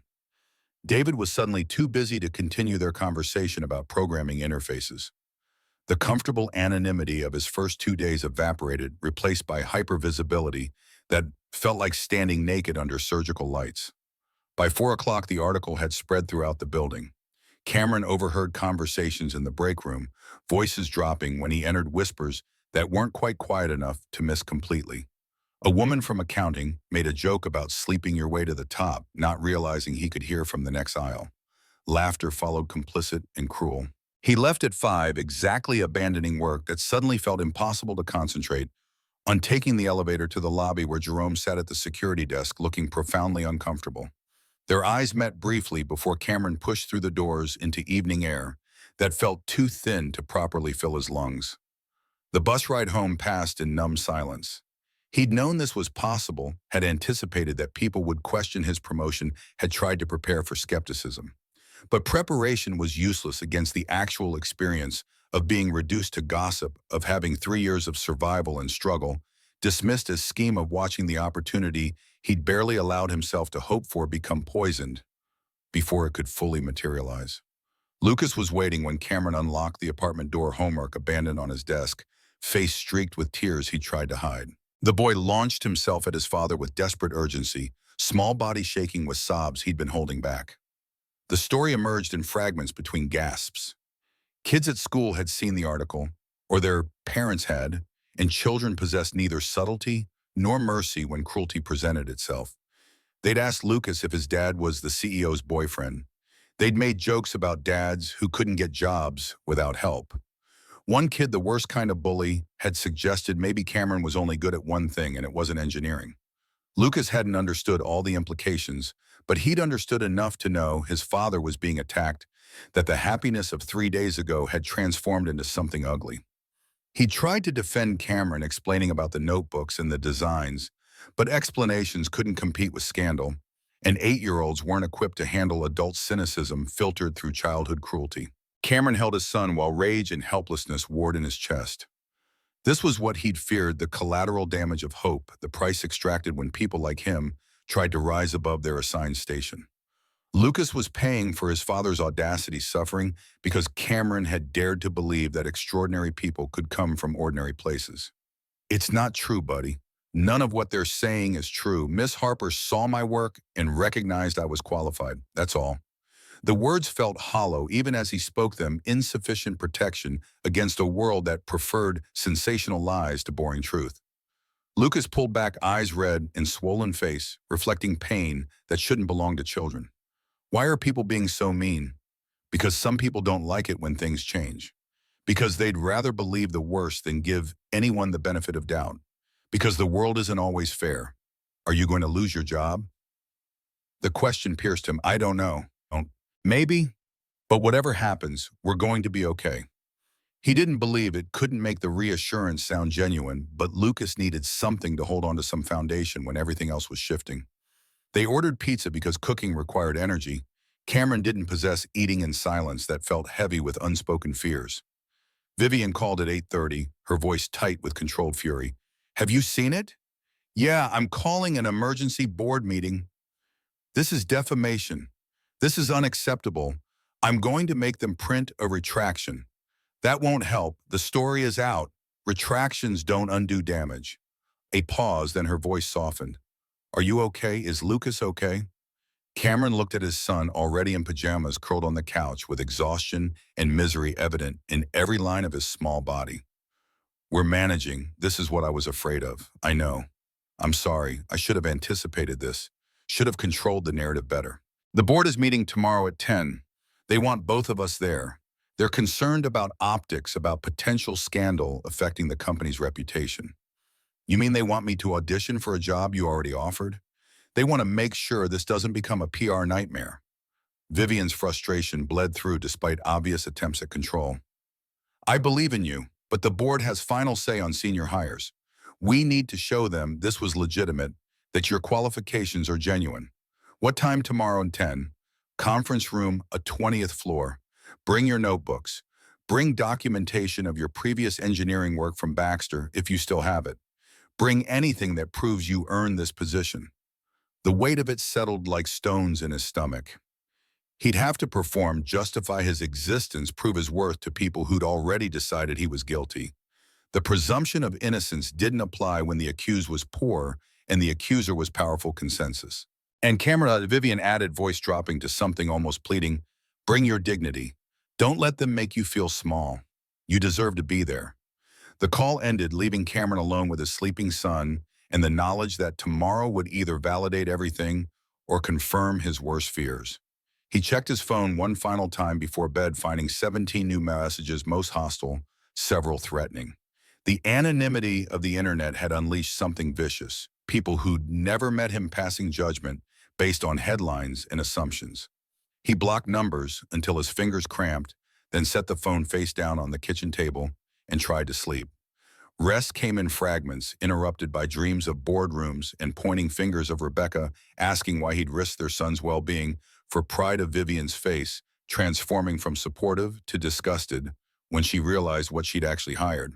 Morning arrived with gray sky and November cold that had deepened overnight. Cameron dressed in the suit he'd bought on clearance after signing the contract, cheap fabric that pulled awkwardly across his shoulders, but still better than anything else he owned. He checked his reflection in the bathroom mirror and saw someone pretending to be professional, costume poorly fitted to actor miscast in the role. Lucas woke anxious, asking if today was when Dad had to prove he wasn't lying. The phrasing cut deep because that's exactly what this was, an accusation of dishonesty that required defense rather than presumption of truth. Cameron made breakfast with hands that wanted to shake, got Lucas ready for school with cheerfulness he manufactured from nothing, walked his son to the bus stop with dread coiling in his chest. The bus that carried Cameron downtown felt like transport to execution. He arrived at Stellar Dynamics at 9:45, giving himself 15 minutes to mentally prepare for whatever awaited. The lobby was busy with morning arrivals, engineers and administrators flowing toward elevators with coffee cups and purposeful strides. Several people noticed him conversations pausing mid-sentence, attention shifting to the man who'd become infamous overnight. Jerome wasn't at the security desk. Frank had taken the shift, an older guy who nodded at Cameron with expression carefully neutral. The elevator ride to 20 felt eternal, each floor marker illuminating with deliberate slowness, giving Cameron time to imagine disaster in escalating detail. Conference Room A occupied a corner of the 20th floor, glass walls offering views of Chicago, while ensuring everyone in the executive offices could watch whatever happened inside. Cameron entered at exactly 10, finding the room already packed with board members in expensive suits, their expressions ranging from skeptical to hostile to coldly analytical. Vivian sat at the head of the table, tension visible in her shoulders despite immaculate professional composure. She acknowledged Cameron with a nod that suggested solidarity while maintaining appropriate distance. Smart positioning, he realized. She couldn't appear too supportive without confirming suspicions about their relationship. Bradford Morrison occupied the seat to Vivian's right, silver-haired authority in his 60s, who carried himself like someone accustomed to obedience. He gestured to an empty chair across from him with the kind of casualness that conveyed superiority through seeming politeness. "Mr. Wells, thank you for joining us. Please sit." Cameron sat, setting his backpack on the floor beside the chair, hyper-aware of every eye tracking his movements. The room smelled of expensive cologne and fresh coffee, neither of which had been offered to him. Power dynamics established through small exclusions. Morrison opened a folder, reviewing documents with theatrical precision. "We've reviewed the blog post that's been circulating. We've also looked into your employment history more thoroughly. 3 years as a security guard in this building. Before that, a 2-year gap in formal employment. Can you explain why Miss Harper believes you're qualified for a senior engineering position?" The phrasing was designed to undermine, suggesting Vivian's belief rather than objective reality. Cameron pulled his notebooks from the backpack, setting them on the conference table with deliberate care. Each one represented months of work, private proof that he'd never stopped being an engineer, regardless of what his job title suggested. "Because I was a senior mechanical engineer at Baxter Technologies for 6 years. Because I have these." He opened the notebook containing the inventory system pages, filling with calculations and schematics that couldn't be faked, that demonstrated understanding only genuine experience provided. "This solves a problem your team has worked on for 8 months. Miss Harper recognized that. That's why she offered me the position." Morrison leaned forward, eyes cold despite polite tone. "And how exactly did Miss Harper come to see your personal notebooks?" The question hung loaded with implication. Cameron felt heat rise in his face, understanding that answering honestly meant providing ammunition, but lying would be discovered and destroy whatever credibility he might still possess. "She was in my apartment." The murmur was immediate, board members exchanging glances that confirmed their worst suspicions. Morrison's expression shifted into something approaching satisfaction, the look of someone whose hypothesis had just been validated. "And why was our CEO in your apartment, Mr. Wells?" This was the moment, the choice between truth that sounded implausible and comfortable lie that would unravel eventually.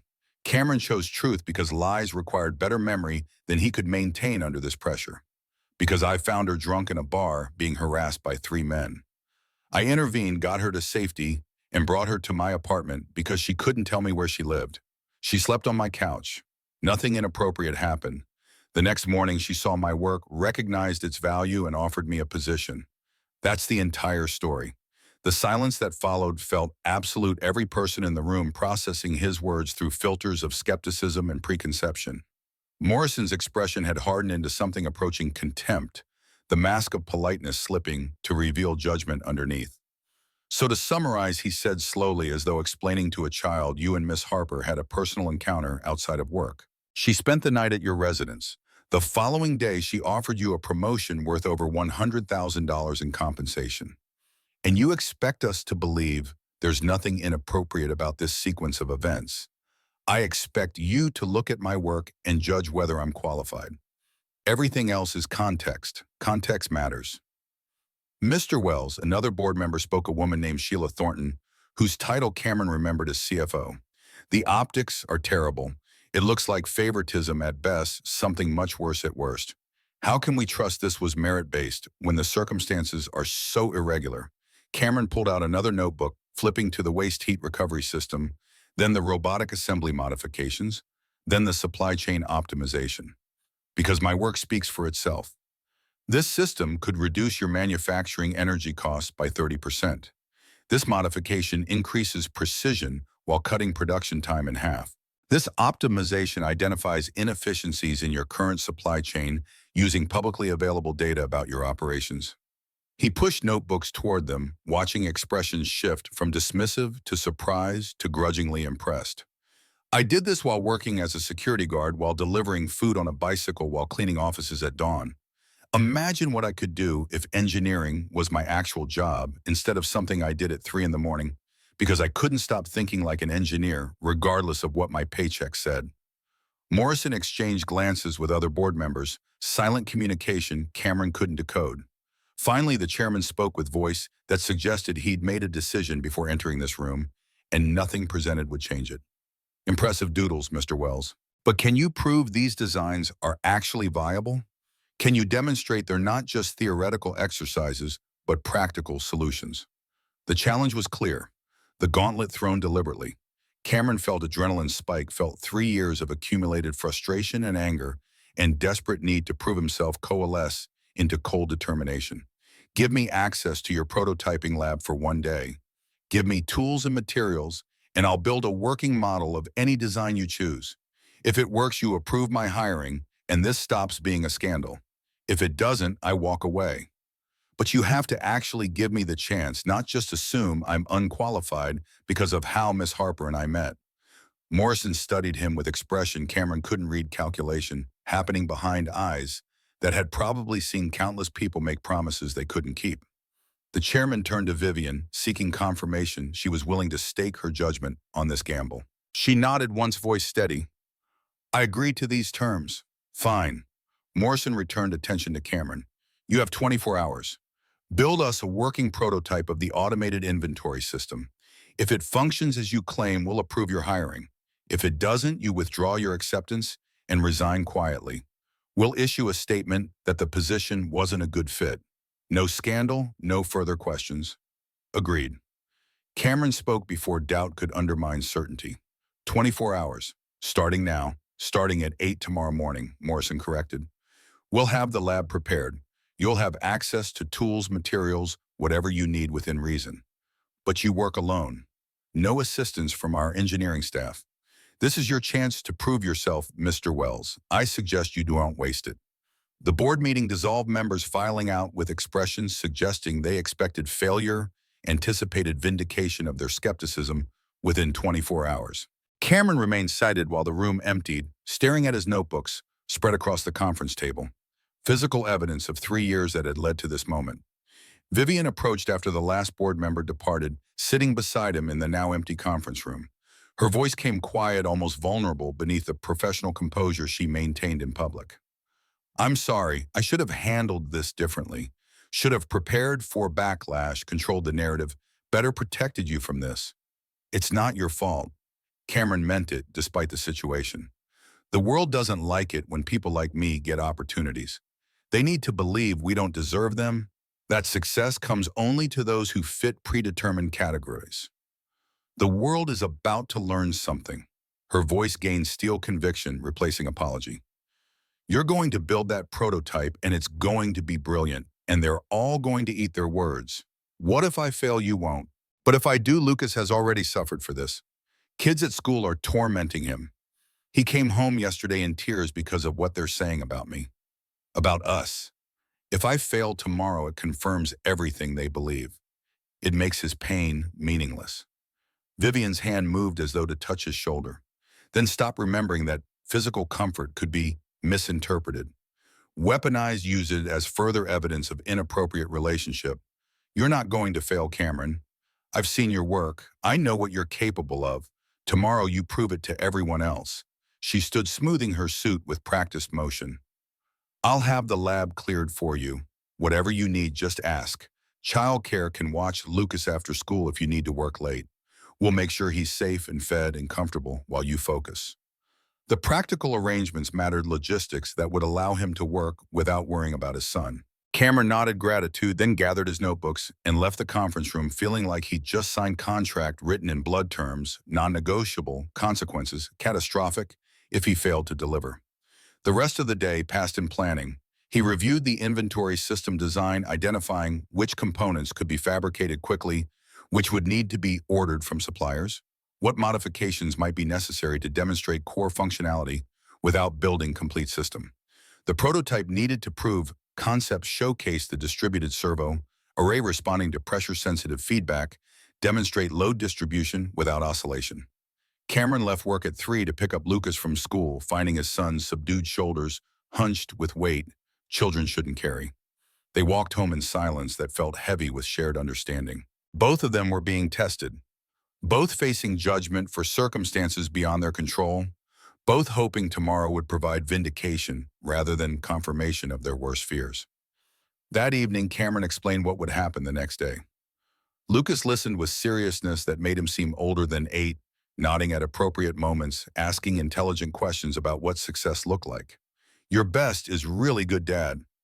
Lucas spoke with certainty that made Cameron's throat tight. "You can fix anything, you always have. Tomorrow you'll show them what I already know, that you're the smartest person I've ever met, and they were wrong to doubt you." The words became armor protection against the anxiety threatening to paralyze him. Cameron tucked Lucas into bed early, needing his son rested even if Cameron himself wouldn't sleep. Then he sat at the kitchen table with fresh notebook paper, sketching the build, sequence, calculating material requirements, planning each step of the construction process with obsessive precision. He worked until midnight, then forced himself to bed despite knowing sleep wouldn't come easily. His mind spun through scenarios and contingencies, imagining each potential failure point, designing backup solutions for problems that hadn't occurred yet. The prototype needed to be perfect, needed to function flawlessly, needed to prove that 3 years of drawing in notebooks hadn't been delusional fantasy, but legitimate engineering preparation. Morning arrived too quickly. Cameron rose at 5, dressed in work clothes rather than the suit. Understanding that today required getting hands dirty, required physical labor rather than professional appearance. He made breakfast for Lucas, explained again where he'd be promised to text updates throughout the day.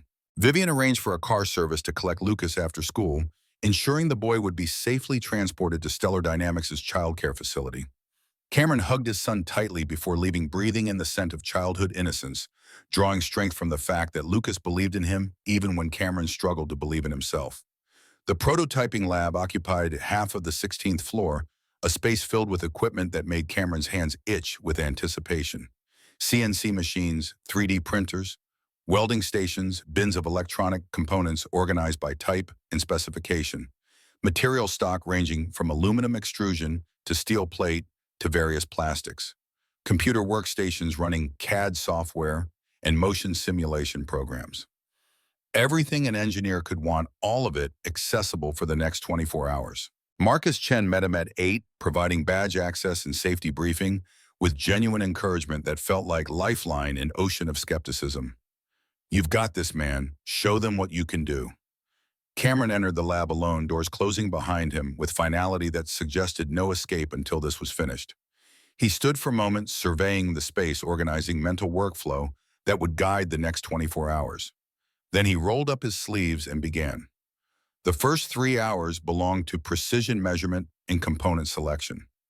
Cameron moved through the lab with systematic intensity, pulling servo motors from organized bins, testing each one for response time and torque consistency. The distributed array required 6 motors working in concert, their movements coordinated through central controller that would process pressure sensor data in real time. He'd designed the system on paper, refined it through hundreds of calculations, but theory and practice existed in different dimensions. Motors that looked identical on spec sheets behaved differently under load. Sensors that claimed millisecond response times showed variance when actually tested. Cameron's hands remembered this work muscle memory from 6 years at Baxter, guiding his movements, even as conscious mind wrestled with anxiety about whether 3 years away had eroded skills beyond recovery. The CNC machine hummed as it carved aluminum base plate, cutting precise mounting points for the servo array. Cameron programmed the tool paths from memory coordinates flowing from his fingers onto the computer interface without conscious thought. The machine's rhythmic cutting provided background music to his concentration, metal shavings accumulating in spiral patterns that suggested progress measurable in physical terms. By noon, he'd fabricated the structural components and begun assembly.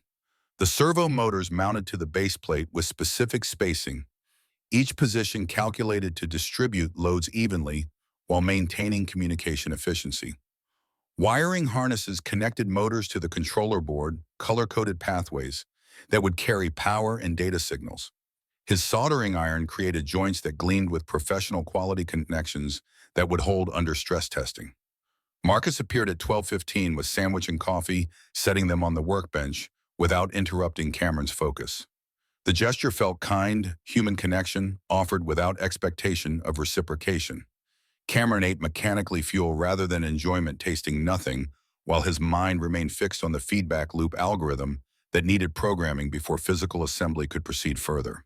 The pressure sensors required calibration, each one adjusted to detect specific load ranges without triggering false positives from environmental vibration. Cameron worked with tweezers and multimeter setting threshold values that would allow the system to distinguish between actual weight and background noise. The precision demanded was exhausting, requiring concentration that left his eyes burning and neck muscles cramped from hunching over the workbench. Afternoon dissolved into technical problem-solving that consumed all awareness beyond immediate task. The controller board needed firmware that could process 6 servo inputs, simultaneously adjusting motor speeds individually based on pressure sensor feedback. Cameron wrote code in C++ language he hadn't used professionally in 3 years, but that remained embedded in his neural pathways like native tongue. The syntax flowed naturally despite the gap loops and conditionals arranging themselves into efficient structures. Testing revealed oscillation issues he'd anticipated in the design phase. When motors responded too aggressively to pressure changes, the system became unstable movements, amplifying rather than dampening. Cameron adjusted the PID controller parameters, tuning proportional, integral, derivative values until the servo array responded smoothly to load variations without overshooting or hunting. The work absorbed him completely, pulling him into mental state where time became meaningless and only the problem mattered. This was what he'd missed during 3 years of cleaning and delivery and security work. The engagement of his full intellect, the satisfaction of solving complex challenges, the creative flow that emerged when theory met practice and produced something functional. Lucas arrived at 6:30, escorted by the childcare coordinator, a kind woman named Patricia, who seemed genuinely invested in the boy's well-being. Cameron looked up from the workbench, registering his son's presence with surprise at how much time had passed. The prototype was taking shape but remained incomplete, half-finished sculpture of metal and electronics that suggested purpose without yet demonstrating it. His son approached cautiously, eyes wide at the equipment surrounding them, the organized chaos of engineering work in progress.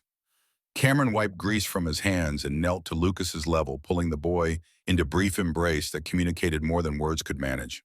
"How's it going?" Lucas asked quietly, gaze moving across the prototype with 8-year-old's mixture of curiosity and incomprehension. "Slowly. Lots of small problems that need solving, but I'm making progress." "Are you going to finish in time?" The question carried weight that made Cameron's chest tighten. He wanted to promise success, to guarantee that tomorrow's demonstration would vindicate everything. But honesty mattered more than comfort, teaching Lucas that uncertainty was acceptable, that trying mattered regardless of outcome. "I don't know. I'm doing my best. That's all anyone can do." "Your best is really good, Dad." Lucas spoke with conviction that seemed unshakable despite evidence suggesting otherwise. "You can fix anything. You always have. Tomorrow you'll show them what I already know." The echo of last night's words hit harder now in this lab, surrounded by partially completed work, with deadline approaching and success uncertain. Cameron held his son's gaze, trying to absorb some of that faith to believe in himself with the same certainty Lucas maintained. "Thank you, buddy. That means everything. Now you should head back to childcare. I need to keep working, and you need dinner and homework." Patricia collected Lucas with gentle efficiency, the boy waving as he left, small gesture that felt like blessing. Cameron watched the door close, then returned to work with renewed determination. Lucas believed. Vivian believed. Whether Cameron believed in himself mattered less than refusing to disappoint people who'd invested faith in him. The evening hours brought new challenges. The mechanical assembly was complete, servo array mounted and wired pressure sensors calibrated and positioned. But the software integration revealed bugs that demanded systematic debugging. The controller would receive sensor data correctly, but calculate incorrect motor speeds, sending commands that cause jerky movements rather than smooth load distribution. Cameron traced the error through code line by line, finding the problem in a conversion function that translated pressure readings into torque requirements. The formula he'd derived on paper worked mathematically, but produced rounding errors when implemented in floating-point arithmetic. He rewrote the function using integer math, sacrificing minor precision for computational stability. Testing the revised code revealed improvement but not perfection. The system responded to loads but showed slight oscillation under dynamic conditions, movements that dampened over seconds rather than milliseconds. Cameron adjusted filter coefficients, adding smoothing algorithm that would average sensor readings over brief time, windows reducing noise without introducing unacceptable lag. The clock showed 9:40 when David Something appeared in the lab doorway, the software engineer who'd offered help during Cameron's first days. He entered with expression that suggested internal conflict, hands shoved in pockets with body language communicating discomfort. Heard you were building the prototype tonight. Thought you might want company. Maybe some help with the code. Cameron straightened from the workbench, surprised by the offer, uncertain whether to accept or maintain the isolation Morrison had mandated. Working alone was the agreement, but collaboration had always produced better results than solitary struggle. Yet accepting help meant owing debts, meant depending on others who might withdraw support when convenient. I appreciate it, but I'm supposed to do this alone. Board's orders. David shrugged, moving closer to examine the prototype.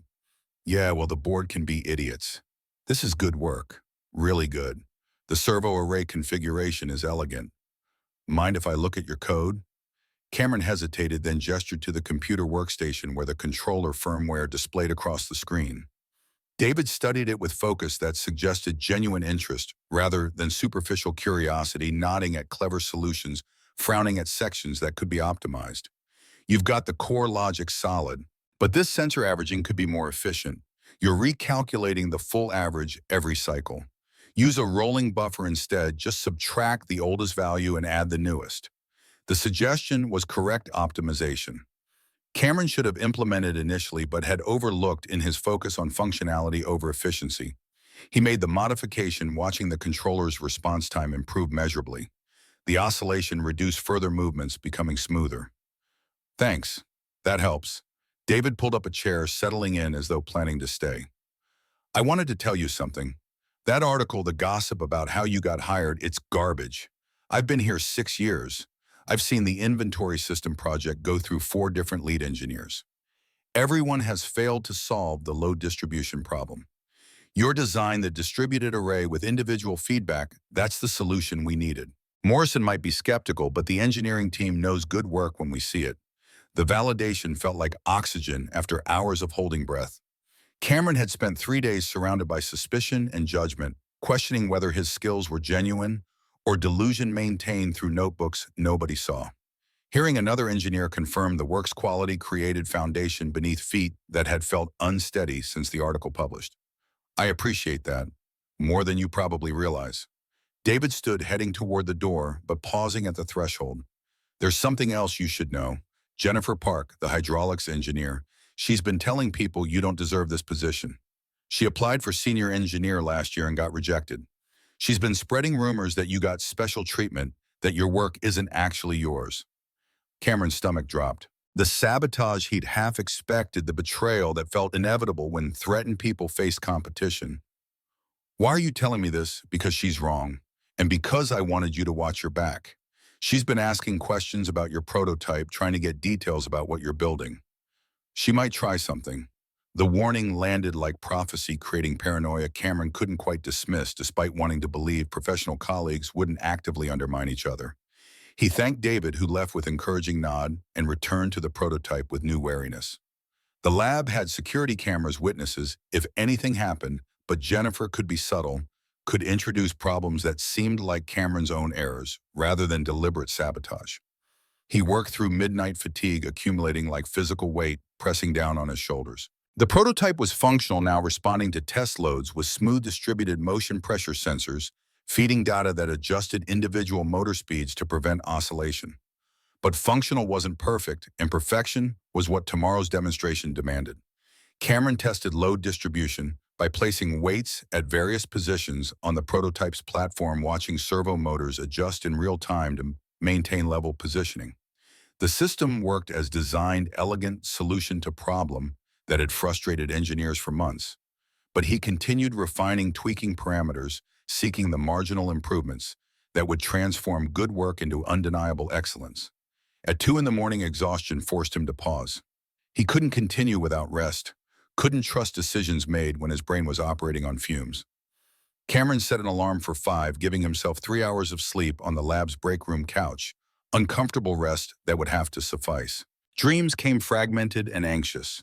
He saw the prototype failing during demonstration, Morrison's satisfied expression as suspicions were confirmed, Lucas's disappointed face when told they were returning to their previous life.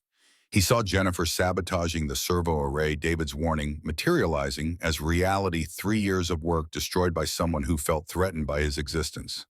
The alarm jerked him awake at 5 exactly. His body protested, movement muscles stiff from yesterday's labor in uncomfortable sleeping position. Cameron splashed cold water on his face in the lab bathroom, studying his reflection with detachment. Dark circles under eye stubble that had grown past 5 o'clock shadow into actual beard expression that suggested someone operating beyond reasonable limits. He returned to the prototype, checking connections that might have loosened overnight, verifying that nothing had been tampered with during the hours he'd slept. Everything appeared intact, but paranoia lingered, David's warning echoing in his mind. He ran diagnostic tests confirming all sensors reported correctly, all motors responded as programmed, all software functions executed without errors. The sun rose over Chicago, light streaming through lab windows, illuminating the prototype that represented Cameron's future. He'd built what he'd promised, transformed notebook sketches into functional reality, proved that 3 years of drawing in the dark hadn't been fantasy. The servo array gleamed with professional quality, wiring harnesses organized and labeled, controller board programmed with code that solved problems other engineers hadn't cracked. But doubt remained, insidious voice suggesting the prototype might fail under scrutiny, that demonstrations had ways of revealing flaws. Practice testing didn't expose that. Morrison and the board were waiting for any excuse to reject him. Cameron forced the doubt aside, focusing on final preparations, rehearsing the demonstration sequence, ensuring he could articulate both technical specifications and practical applications. Marcus arrived at 7 with coffee and encouragement, checking on Cameron with concern evident in his expression. "You look terrible, man. Did you sleep at all?" 3 hours? Cameron accepted the coffee gratefully, caffeine providing artificial alertness his body desperately needed. "It's done. The prototype works. Let me see." Cameron powered up the system, demonstrating the load distribution capability that made the design revolutionary. He placed weights at various positions, showing how servo motors adjusted individually to maintain platform stability. He explained the pressure sensor feedback loop, the algorithm that calculated optimal torque distribution, the PID controller that prevented oscillation while maintaining responsiveness. Marcus watched with expression that shifted from professional interest to genuine excitement. "Holy shit, this actually works, like really works, better than anything our team built. You think the board will see that? If they don't, they're blind. This is exactly what we needed for the warehouse automation project. This could save the company millions." The validation helped, but Cameron knew better than to trust that technical excellence would overcome political considerations. The board wasn't evaluating just the prototype. They were evaluating him, determining whether someone with his background belonged in their organization, whether the scandal could be contained or would metastasize into PR disaster. At 9:45, Vivian appeared in the lab doorway, dressed in power suit that suggested she'd prepared for battle. Her eyes moved immediately to the prototype assessment, happening in seconds, expression shifting to something that might have been relief or vindication. "It's finished," Cameron gestured to the prototype. "See for yourself." She approached, studying the build quality, the organized wiring, the professional finish that suggested expertise rather than amateur effort. Cameron demonstrated the load distribution, showing smooth adjustment to changing weights, explaining technical details with confidence that came from knowing the work was solid. "This is incredible." Vivian's voice carried quiet intensity. "This is exactly what you promised and more. They're going to have to approve this, unless they don't want to, unless politics matters more than engineering. Then we make the engineering so undeniable that politics becomes irrelevant. The board meeting reconvened at 10 in conference room A. Same location as the previous interrogation, same faces arranged around the table with skepticism evident in their postures. Morrison sat at the head, Bradford Thornton beside him, other board members whose names Cameron hadn't fully registered, filling remaining seats. The room felt more crowded than before, additional observers invited to witness either triumph or humiliation. Cameron wheeled the prototype into the conference room on rolling cart, setting it on the table where everyone could see. The servo array gleamed under fluorescent lights, professional construction that spoke to skill and experience. He'd prepared brief presentation explaining core concepts, but the prototype itself would do most of the speaking. Morrison gestured for him to begin expression, suggesting he expected disappointment, anticipated confirming his pre-existing judgment. Cameron took breath, steadying himself against the weight of scrutiny, focusing on the work rather than the audience evaluating it. The automated inventory system you're looking at solves the load distribution problem that's prevented successful implementation of previous designs. The key innovation is distributed servo control with individual, pressure-sensitive feedback. Each motor operates independently, adjusting torque in real time based on load data, preventing oscillation while maintaining precision. He powered up the system, the quiet hum of servo motors filling the room. Cameron placed a weight on one corner of the platform, watching the motors adjust immediately to compensate, maintaining level positioning without overshoot. He added weights progressively, demonstrating the system's ability to handle asymmetric loads that would destabilize conventional designs. The pressure sensors provide millisecond-level feedback. The PID controller processes this data through algorithm that calculates optimal torque distribution across the servo array. The result is smooth, stable movement, regardless of load configuration. Morrison leaned forward, skepticism evident. What happens under dynamic loading? When items are moved during operation, Cameron had anticipated the question, had tested exactly this scenario. He placed a weight on the platform, allowed the system to stabilize, then rapidly moved the weight to opposite corner. The servo motors adjusted in real time, compensating for sudden load shift without visible oscillation. The system handles dynamic loads through predictive compensation. The algorithm tracks rate of pressure change, anticipating movements and adjusting motor speeds preemptively. Response time is under 50 milliseconds, faster than human perception. Sheila Thornton spoke from her position along the table. This is impressive demonstration. But can it scale? Our warehouses need to handle hundreds of items simultaneously. Can your design work at that magnitude?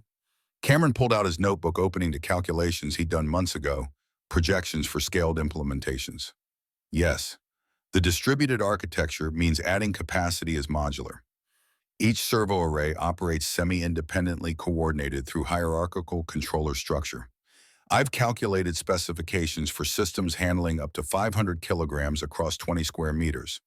The cost analysis suggests ROI within 18 months based on your current operational expenses.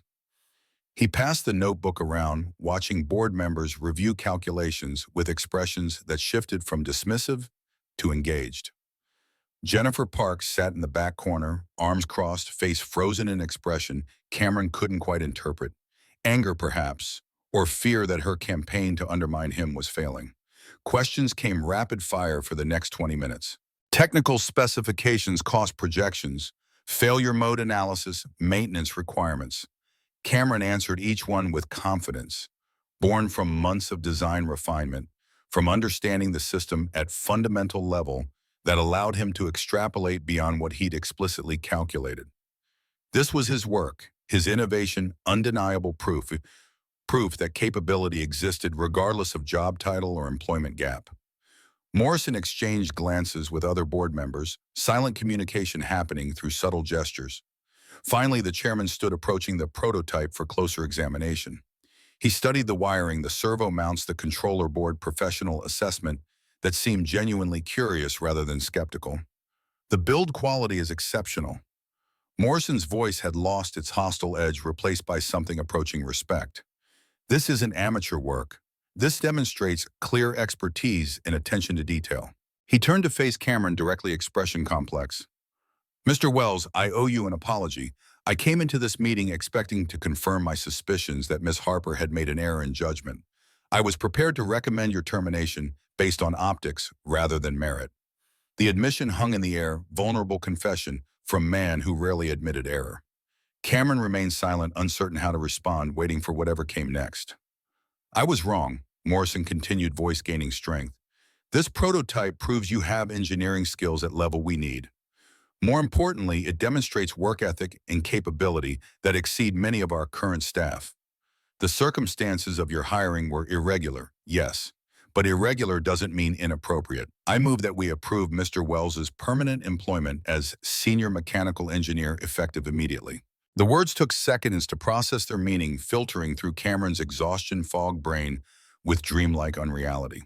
Approval, vindication, recognition that he'd earned this position through merit rather than receiving it through charity or scandal. He'd proven himself to people determined to find him lacking, demonstrated that extraordinary people could indeed come from ordinary places. Sheila Thornton was second to respond, standing with an expression that suggested genuine pleasure. I second the motion. This is the kind of innovative thinking we need. Mr. Wells, welcome to Stellar Dynamics. Officially this time. Other board members voiced agreement, consensus forming rapidly once Morrison had shifted position. The chairman who'd been most hostile became strongest advocate, credibility lending weight that transformed skeptics into supporters. Cameron watched it happen with detachment, born from exhaustion and emotional overload, unable to fully process that the nightmare was ending, that he'd survived the trial and emerged validated. Jennifer Park left abruptly, door closing with force that suggested anger inadequately contained. David caught Cameron's eye from his position near the back, offering subtle thumbs up that communicated solidarity and congratulations. Marcus was grinning openly, professional restraint, abandoned in favor of genuine celebration. Vivian approached after the crowd had dispersed, most board members filing out to return to other responsibilities. Her expression held satisfaction and relief in equal measure, controlled emotion that suggested she'd been more worried than she'd admitted. I told you it would work out. You had more faith than I did. Cameron felt the exhaustion catch up now, that adrenaline was fading, his body demanding rest. It had been denied for 36 hours. I had faith in your work. That's different. Vivian glanced at the prototype at the notebook still spread across the conference table. This is extraordinary, Cameron. You've done something our engineering team couldn't accomplish. You've proven that taking a chance on you was one of the best decisions I've made as CEO. The validation felt surreal, impossible to fully accept after 3 years of being told he wasn't good enough, that gaps in circumstances disqualified him from meaningful work. But the evidence sat on the table, physical manifestation of capability that couldn't be dismissed or explained away. What happens now? Now you go home, get sleep, spend time with Lucas, come back Monday, ready to start the real work of implementing this system at scale. Her voice softened.